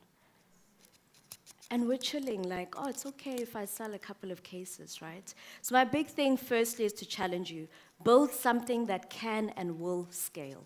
Yes, don't despise small beginnings, but please have a game plan for where you want to scale to and chase it unapologetically. I mean, you've already decided to be an entrepreneur, which means you're not sane, to be honest. You're not. There are easier ways to make money with less headaches and gray hairs. I mean, I was hearing your story earlier. There are easier ways to make money. Often you guys are intelligent, smart, have skills. Some of you have left corporate to start businesses. You are already not well, okay? Let's make it count by building a business that will scale and outlive us from a legacy perspective, right? If you're going to build a business that will scale, that means you're not fiddling. If you're building a business that's going to scale, that means you are very intentional in the things that work. I know we don't like making things seem like they're a formula, but there are formulas of what works and what doesn't. And if you want to learn the school fees yourself, go ahead, it's expensive. Or how do you capitalize on the lessons that are already out there? Some of the things linked to growth for me is what I said earlier. Please pick a high growth market. If the market you're in or you're seeing is literally declining by 20% every year, globally, let alone locally, really think hard about where in that value chain you are. Sometimes there's another part of the value chain that's growing, but it's tough, because I mean, even the lady who presented from Proudly SA was talking about value chains that are being destroyed, okay? I know you back yourself as a superhero, as an entrepreneur, but some trends are really hard to buck and go against. So pick a place where there is high market demand and there's a large growing market of customers, so that you're not searching for customers or after you've hit success, there's no more success to find. The other is make sure that you can drive easy and rapid user adoption. I always ask this of entrepreneurs to say, how hard or how long did it take for you to acquire that one customer? How hard and how long did it take for you to acquire the next customer? If the amount of time it's taking you to acquire customers is taking a while, scale is going to be something that is challenging. If you're telling me you're spending, and listen, in the B2B space, if you sell B2B, as I heard some of the complaints, God give you strength, okay? It takes a while, but have a couple of horses in the race. But if you're selling direct to consumer, which is also hard, but if it's taking you tons of money, so know your numbers, what's your cost of customer acquisition? If it's taking you tons of money and tons of time to acquire a customer, something is not working. Something is not scalable. you need to make sure you're able to acquire customers quickly and know what that magic formula is in your business. The other is make sure that you've got scalable infrastructure. I'm a big fan of technology, and we'll talk about that a bit more. But make sure that the stuff in the resources in your business that you've got working can scale. I sometimes find entrepreneurs saying, we always joke about, oh, just build it on a spreadsheet. Build it on a spreadsheet. Let's talk about invoicing. I've seen this before. I've done this before. You've got the template to invoice on a spreadsheet. All good and well when you're only doing 5 invoices a day. Do you believe you're going to scale? Because you're not acting like a person who believes that they're going to scale. If you believe that you are going to scale, you would have a solution that means that it can churn out 50,000 invoices in a day, right? And I'm not saying do it from day one, but I'm saying from day one have a plan for how your infrastructure is going to be scalable and know when it's time to make that transition. The worst thing we see with businesses is you'll say, this business is in the old mutual value chain. Awesome, then the supplier network. We want to reward this business by giving them more business. And the business falls over because they were never ready for scale. And actually, we've killed that business when we thought that we were helping the business by moving them from 10 to 50 million rand in turnover. Be ready, okay? Have a plan for scale. The other piece for me is around if you're going to be a scalable business, so be in a place of growth. Second thing is be a scalable business. If you're going to be a scalable business, know your unit economics. Pricing, guys, my gosh, pricing. I've seen some pricing that makes my eyes water because I'm like, okay, you currently don't pay tax. I'm glad for you. What happens when you start paying tax? Because you haven't included it in your pricing, okay? Or you assume that your time is free. So people don't include in their unit economics the amount of time that the founder has spent working on producing that product or service. And they believe that when they scale to 50,000 products, they're still going to have enough time to do for free to produce the product or service. Then one day they realized, maybe I'm going to die if I produce all 50,000 products, and I now need to hire someone, but I never priced in the time of the person to do the work. Right? So your price was amazing. Everybody loves your product. But your price was actually stupid, to be blunt. It was not realistic, right? And now you've got to increase prices, lose customers, or run at a loss. So you're scaling, everyone's celebrating. Oh my gosh, you've grown 5 times, 5x. And you're like, yo, the bank balance doesn't show. I'm running at a loss because my unit economics were a mess. If I ask you right now, what's the cost price of your product? What's the margin on your product? If you don't know those answers, you need to seriously sit down and figure it out, okay? And accountants, I know, like, I studied actuarial science. We don't have great relationships with accountants, but they have a really strong use in moments like this. Trust me, okay? Learned the hard way. The other piece is make sure that you've got a business model that can replicate. So let's say I'm going to dominate, I don't know, South Africa, and I'm going to win South Africa. Once I'm done with South Africa, what's my plan? Have I built my business in a way that I can copy and paste it into the next market or the next region? Like I said, I'm not here for building small businesses. I'm challenging you to dream bigger, even if that's not the reality on day one. But think intentionally in how you build the business so that it is scalable.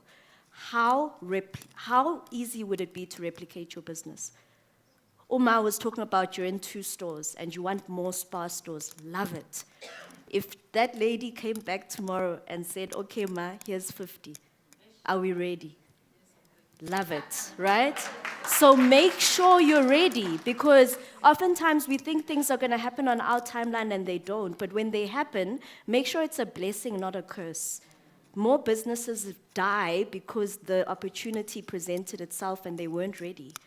When you come to Masisizane and you say, Thabo, I need 50 million. Number one, make sure you need 50 million. I often find people ask for less money than they need because they haven't done their numbers. And then Thabo says, sure, here's 50 million. Now you just don't know what to do with it. You didn't have a plan. You didn't do the numbers properly. You just thought 50 million was a nice number. You didn't think anyone would give you 50 million. What's wrong with them? Right? Have a plan. Can you replicate your business model? The last bit is technology. And it goes back to what I was saying around, if you're in an industry that's growing 20% year on year, it's really hard to stuff it up.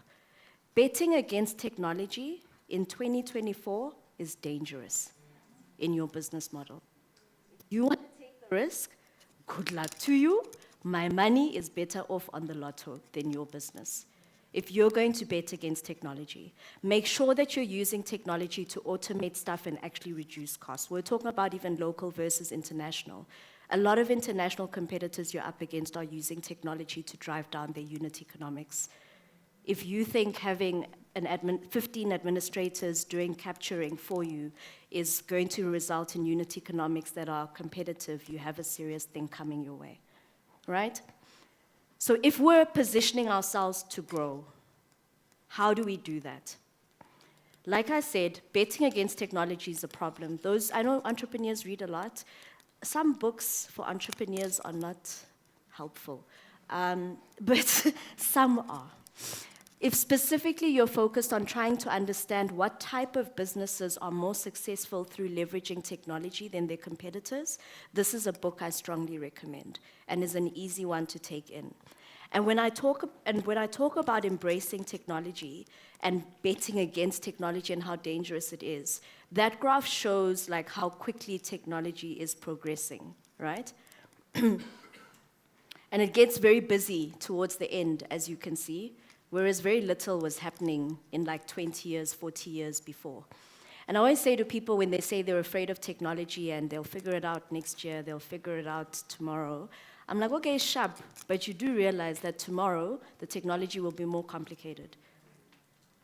So if I'm like, no, I'm fine on the Nokia 3310, I'll just get the iPhone 16 when it comes out in September. Shem, you have a proper learning curve, right? And I always say with technology, today is the slowest and simplest that it will ever be. Tomorrow it will be more complicated. If you're saying, oh, AI, I'm scared, I'll figure it out next year, Shem, even the people who are experts in AI today will be figuring it out next year with you. But at least they have a basis to start from, right? And I think it's dangerous when we build businesses, and I don't mean this just for tech businesses, because that's what people think I'm saying. I have seen manufacturing companies, creative arts companies, recycling businesses use technology in their value chain and beat out their competition. I'm saying any industry. Tell me you make toilet paper, and I can probably sit down and tell you where you should be using technology in your full value chain of producing toilet paper. Name any business. You can't bet against technology. And if you think there'll be a time where you'll embrace it later, read the book. It's fascinating. The reality why we can't bet against technology is because there are just things that technology is better at doing than us. Do you know what those are? I used to run a business that did small business consulting, and effectively we had small businesses signing up on our platform asking for specific bits of help or implementation projects as we called them. And initially I had a human obviously, who was capturing the signups and following up on the request and converting that into a business card and then getting quotes. And then I was like, actually, there are 3 bits of technology we implemented off the shelf on free packages of software. We implemented MailChimp and implemented a journey for people signing up on the platform. We implemented Calendly for you to automatically self-service set up a call with your consultant. And we implemented, I'm trying to remember what the third one was, an automated interface between Typeface and Google Forms to keep a database and an algorithm in the back to match the person who had the skill set to the SME that needed the business. I didn't need the lady anymore. But what it did mean is that I didn't need 5 ladies as we scaled. There are certain things technology is better at. I always say we're all scared about technology. I'm excited about technology because if technology can do the cuck stuff on the left, the repetitive, boring stuff in my business like managing signups, then I can focus more of my time on the interesting stuff that actually creates value in my business around relationship management, sales, business development, storytelling, brand development, instead of the entrepreneur sitting behind a spreadsheet trying to balance the books when there's literally a technology I can get today that can automate that for me. right? So think about it. What are the core services you provide your customers? What competency does that core service require? Is it the best use of your time? One of the things I found the most liberating as an entrepreneur was to know my hourly rate. I won't say it out loud. But knowing my hourly rate was liberating because when something came up and I needed to do it, I thought to myself, is this worth this much? And if the answer was no, the answer was delegated or automated and keep it moving, right? Role of technology in your business. Product and efficiency, productivity, key. Access to new markets. We're talking about take a lot. Access to new markets, hello. Including their competitor / Amazon that's also allowing you to access new markets, just saying. But we obviously love the homegrown ones. Data-driven decision-making and automations. If you're doing the same thing over and over again, step 1, step 2, step 3, step 4, that means you can tell technology to do it for you and automate it. And you don't have to do it anymore, right? Customer experience and engagement. How many of you have customers complaining about inconsistent experiences? Oh, I spoke to Dumi and your Dumi was so rude to me. Like, how about you don't speak to Dumi? How about there's a WhatsApp chatbot that answers the basic questions that we know 80% of our customers ask 80% of the time? And you're only speaking to Dumi if it's really higher grade and requires a human, and then I need to make sure Dumi's having a good day, right? Then let's talk about support. We all want funding, we all want support. And I want to be clear around this because not all funding is created equal. Not all funders are the ones for your business. I'm not taking the view from a funder perspective, I want to take the view from an entrepreneur perspective. Sometimes as entrepreneurs, we pawn ourselves out to the highest bidder for funding. Literally. First thing I'll say is the best funding is sales. You owe nobody nothing. The best funding is sales and revenue and turnover in your business. That's the best funding. Nothing beats that. But if you absolutely need funding, then be very clear on where the funding's coming from. I show this journey because I don't think we talk about it enough, and happy to share these slides, so please don't go through the pages and pages of the notes. The bubble starts at the bottom and it goes to the top right. Normally, the size of the funding or the size of the bubble increases. The amount of skin in the game and how much the funder has on you also normally increases as we go up, right? At the bottom, we always talk about friends, family, fools. I mean, self-explanatory. They just believe in you, you know? They don't even know anything about the business, but they'll put money in. You are the number one, friends, family, and fool. You can pick which one you are, right? You're putting money into your business. Then the next one is grants, subsidies, DFIs, or development finance institutions. Masisizane doing preferential rates on lending is an example. Going to IDCs and CIFAs is an example. Hopefully they're doing what they need to be doing as well. Those are good examples. Normally, they're willing to take more risk, and they've got funding to make that available, and they're not going to ask you for crazy return. Next level is angel investors, rich friends, or rich people who believe and back your idea, but they still want return because they want to stay rich. Let's be clear. They're not friends, family, and fools. They are angel investors and they still want their money, right? So they buy equity in your business and they will actually expect at some point to get the money out, but they're not going to be as hectic as the banks, right? Then crowdfunding. I think we're all familiar with that. Crowdfunding, you're getting money from your end customer. You're saying, I have this dream, I'm going to build this product, but in order to build it, I need money. Don't you all want to put money to help me build the product? Then you'll get the product. That's really, like, it's an advance, like a salary advance almost from your customers, right? Venture capital is very much, we buy equity in your business, we'll often focus on technology business, and we want high growth. Because as a venture capitalist, I want to put money in. Within a 5 to 10 year period, I want to exit and be able to say I made 10 times the money I put in. It's a high-risk business. They always say you can invest in 10 businesses, 1 will make your return, and 9 of them will fail. That's just the mathematics, right? They also buy equity in your business. They own part of your business. Traditional banks as well as private equity, it often is we don't necessarily get equity in your business. Want to see security, want to see revenue. We want to know that you're going to be able to pay it back. And listen, if you don't pay it back, we're coming after your house or your car or something. Okay? Private equity is a lot of, like, S'onqoba Vuba is an example of a private equity funded business. They're massive. The amount of money they need is a lot, but they're not listed on the JSE. So instead of going to the JSE to raise capital, they raise it from private equity players. Where does your funding need sit?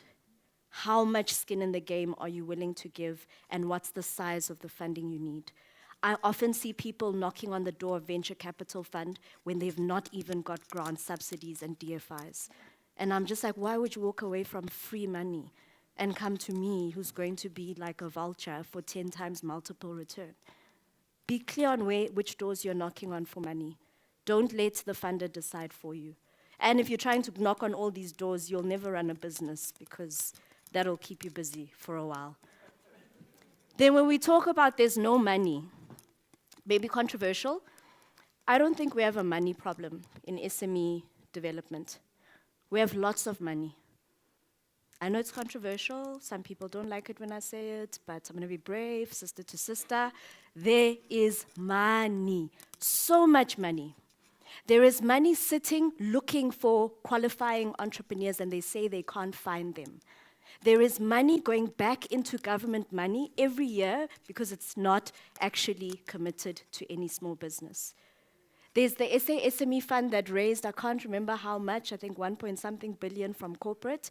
More than half of those funds remain undeployed because there's a tag on that half of the money saying it must go to black business. How? IDC at some point was turning down more than 80% of applications that they received. How? Why? We don't have a money problem. I personally believe what we have is an issue with risk appetite. Sometimes I find that the people who are supposed to be taking risk with the money, not talking to my Masisizane friends, who are supposed to be taking risk with the money are giving you terms just like a bank. I've read some contracts from DFIs, and I'm just like, I'm better off going to a bank here. There's a risk appetite issue that needs to be fixed, and it's early on in the funding game, and it just is reality. But we don't have a funding problem. Because if I look at effectively fundraising raised by startups on the African continent, just sharing these numbers are in US dollars, right? Lots of money going to logistics, transport, fintech, energy, water, agri-food, and some other sectors. If I look at last year, 2023 on the left, as well as the first half of this year, money that has been raised by startups on the continent, and this is not even all the bubbles of types of funding that I mentioned earlier. This is predominantly venture capital fund. So of all the bubbles I showed you, this is one bubble of money, and we say there isn't enough money. Okay? There is money.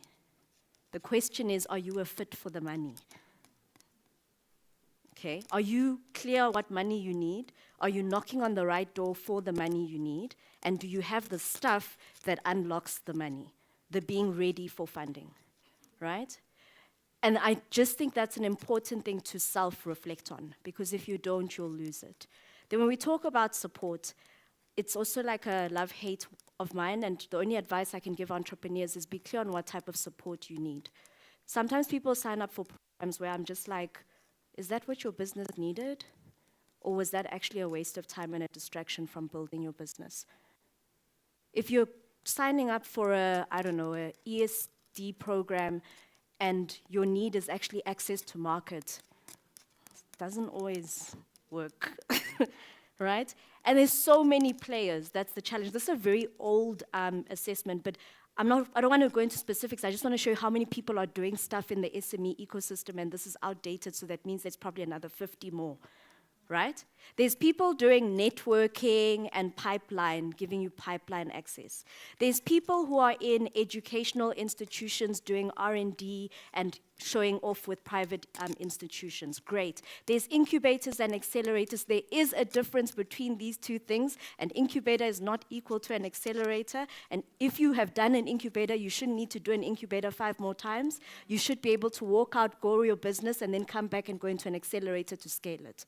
Right? There are those. There's funding and support available. Then there is kind of public sector, private sector, and there is entrepreneurship and kind of entrepreneurship development capabilities. If you are not clear where you are playing in this ecosystem, like I said, you will be busy. If you are not clear what support it is you need, you will be busy. And the only guidance I can give you from a support perspective is for funding and for support. Funding is, what stage is your business? Remember I said I hate SMME, the term? I'm more interested in what stage is your business. Are you at idea stage? If you're at idea stage, getting into an incubator may be useful. Basically, your funding options are friends, family, and fools, crowdsourcing, angel investors. If you're at idea stage and seed stage, then you need to make sure you've got a proof of concept, you've got a minimum viable product, and you've actually got market validation that this is a product that the market wants. If you're at startup phase, now you're scaling, what do you have? You can show sales. You are post-revenue, maybe not profit, but you're post-revenue. You can show that you've got a scalable business model, and you know that you have a team. Did you hear that? Team. Nicolette was saying earlier, you're just self-employed. Then idea seed stage, ne? And then if there's a team, we're moving into startup stage. If we're at startup stage, where are we getting our money? Angel investors, venture capital funds, government grants, and incubators. Then early stage growth. There, you've actually got a consistent revenue number. We can bet on you now, right? And you've actually got an expanding customer base, and you know how to make it scale without you sitting behind every single call that comes in at the call center. If that's you, then your money's coming from venture capital, private equity, commercial banks, and DFIs. Next one, expansion. I now own the market, praise the Lord. I have diversified revenue streams in my business, and I have a strong management team. Then I'm getting my money from private equity, mezzanine funding, which is more complex funding.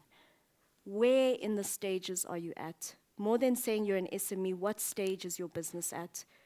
And which doors should you then be knocking on? Please don't come knocking at the wrong door. You're wasting your time and theirs. From a support perspective, what do I need support for? Do I need support in ideation? Do I need to figure out if this idea is viable or whether to ditch it? Sometimes the best advice you'll get is being told to ditch an idea before it costs you lots of money. I know it sounds terrible when your dream is shattered, but they'll save you lots of money. If you're at idea stage, then go to an incubator, go to an accelerator, go to an entrepreneurship development program, work in co-spaces and see what you can pick up there. If I'm now at the point where I've got something and I need business development and sales, then there's specific places you go for that. If I need access to market, then I am going to like supplier development programs. Remember I said supplier development programs here, very specific. You are a supplier, you're trying to grow in how much you participate in the supply chain. And then I'm going to procurement opportunities with government and private sector. I'm looking at export programs, I'm looking at e-commerce platforms. But if you're looking for market access at a shared working space, just mismatch, right? If you're looking for finance, then you should be talking to funders and know which type of funding you're after. If you're looking for finance and you've signed up for an ESD program, I'm just not sure the return on investment on time investment is there, if all you needed was the funding. And if you're looking for an enabling environment and policy changes, then there's places like a Simodisa, Small Business Act, the BEE forums, and so on, and industry associations that you want to be part of. Be clear in your intention and what you need. If not, you will literally spend years building a business and never get anywhere because there's so much chaos. We're not very well organized in the sector. There's so much chaos, and as an entrepreneur, you need to be clear what your business is, what your game plan is, and therefore what funding and what support you need, and those are the doors you go knock on. You don't knock on every door. There's too many doors. You'll never finish them, and the business won't survive, and you'll starve, because, hello, such is an entrepreneurship life. I hope that this has been helpful. Like I said, absolutely happy for the slides to be distributed. But again, I say, build a business that's going to scale. Maybe not on day one, but always have a vision for how it scales. Make sure you're participating in markets that are growing. Do not bet against technology. You will come out last, regardless of what industry your business is in. Understand who the funders are and what type of funding you need. And be cherry picking what type of funding you need and when, because the best funding is sales. The last piece is there's lots of support available. Be clear what support your business and you as an entrepreneur need, and cherry pick the support that you sign up for. Otherwise, you'll lose valuable time within scaling your business. And then persistence. Because you're not a sane person, you've decided to become an entrepreneur, there's easier ways to make money, so you might as well persist and make sure you succeed at this thing, because we need you to succeed at this thing as a country from a growth perspective. And good luck. Be bold, especially as women. Be bold, don't make excuses for yourself, don't make excuses for other people. Be bold, show up, own the space, and make tons of money. Unapologetically, importantly. Thank you. All right, that was S'onqoba Vuba. Yay! She dragged us. Shame. Right? I really, really wish we had more time with her because, wow, that was absolutely phenomenal. Ladies and gentlemen, this is going to be the last time you see me on stage. Thank you very much for really granting me the audience to host this event. It's been absolutely fantastic. I think as SMEs, we've learned quite a lot. And you know what? From today on, please stop calling us SMEs. We're businesses that are growing.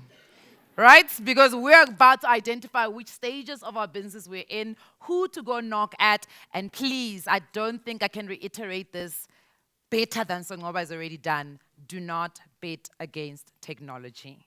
And with that being said, thank you very much for being here with us. Really appreciate it. But, of course, we have to have uMastandi come and officially say thank you very much for being here today. So I'm going to invite on stage Thabo Hleza, who heads up investment at Masisizane Fund. Can you please give him a round of applause?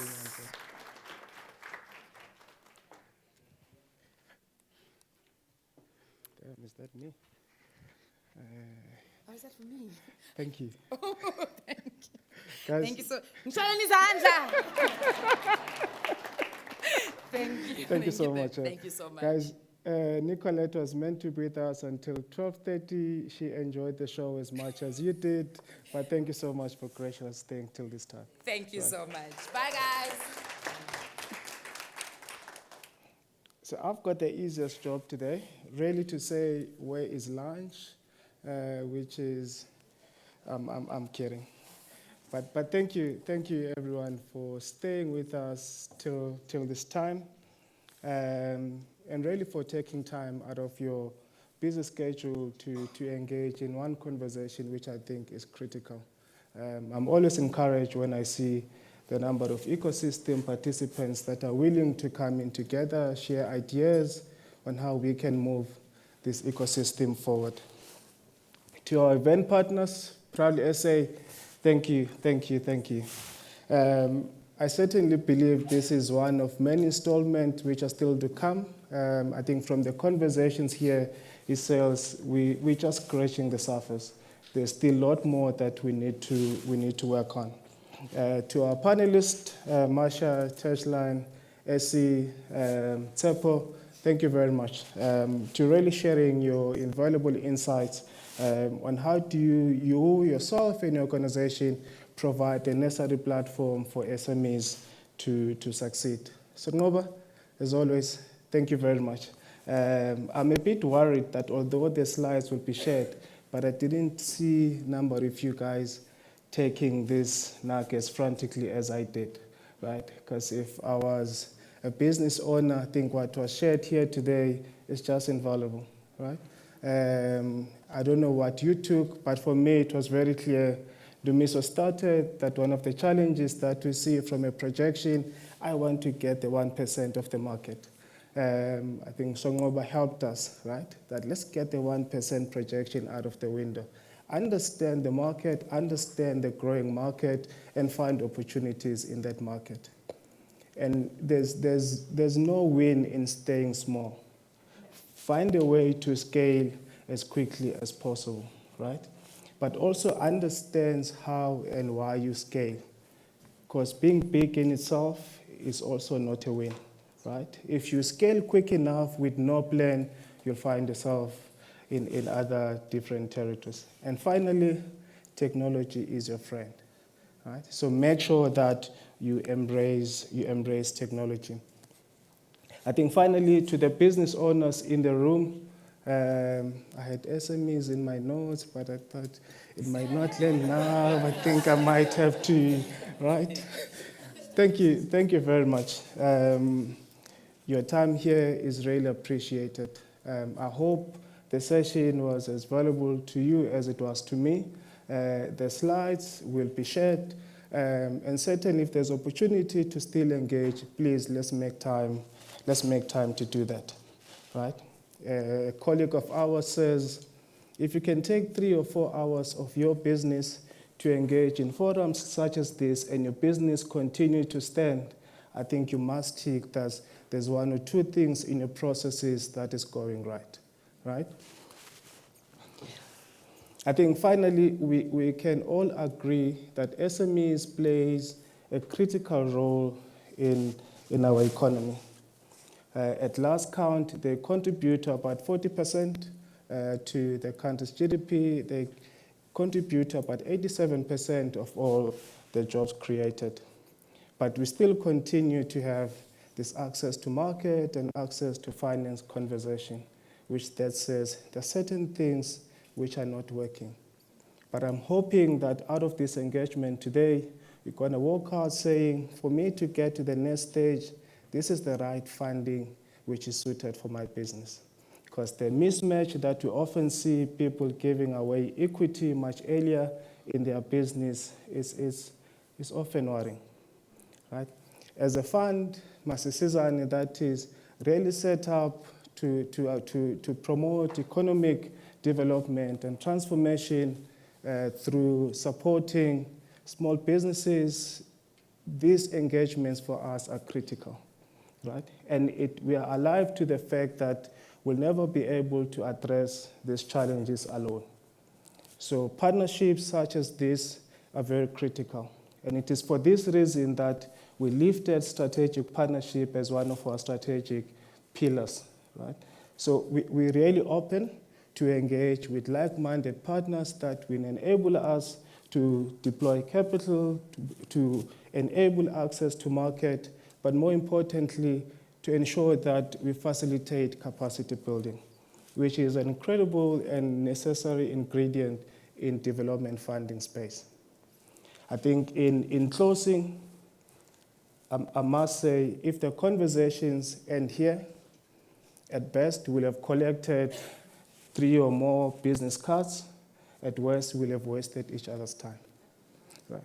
So I do encourage that we take this immediately to lunch, but also let's make sure that where there's immediate fit, we facilitate those conversations. There's a link behind me on how do you apply on our website and our inquiries line. I know now we've been speaking of tech, that some are going to say, do I still need to get a form? We are addressing that, watch the space. We are digitizing our entire application platform. So ladies and gentlemen, thank you very much for your time.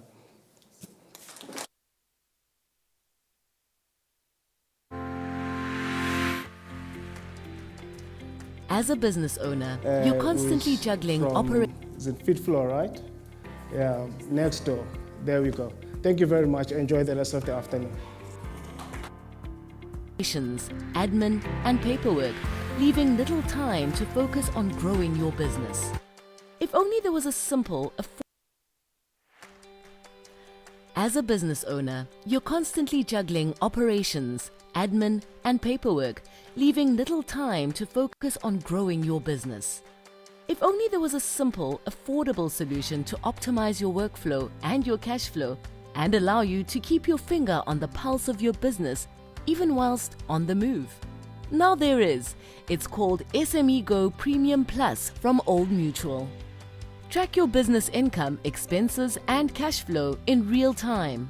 Create custom income and expense categories. Access cash flow reports, helping you make informed business decisions. Premium Plus now allows you to create, download, and send unlimited quotes, invoices, purchase orders, customer statements, and more. Effortlessly convert quotes to invoices with the simple click of a button. Get paid quicker and on time by accepting online payments via multiple payment methods, sending recurring invoices, as well as setting up automated payment reminders. Just $299.99 per month with a 1-month free trial available. Let your work flow with SME Go Premium Plus from Old Mutual. Learn more at www.smego.co.za or contact us directly.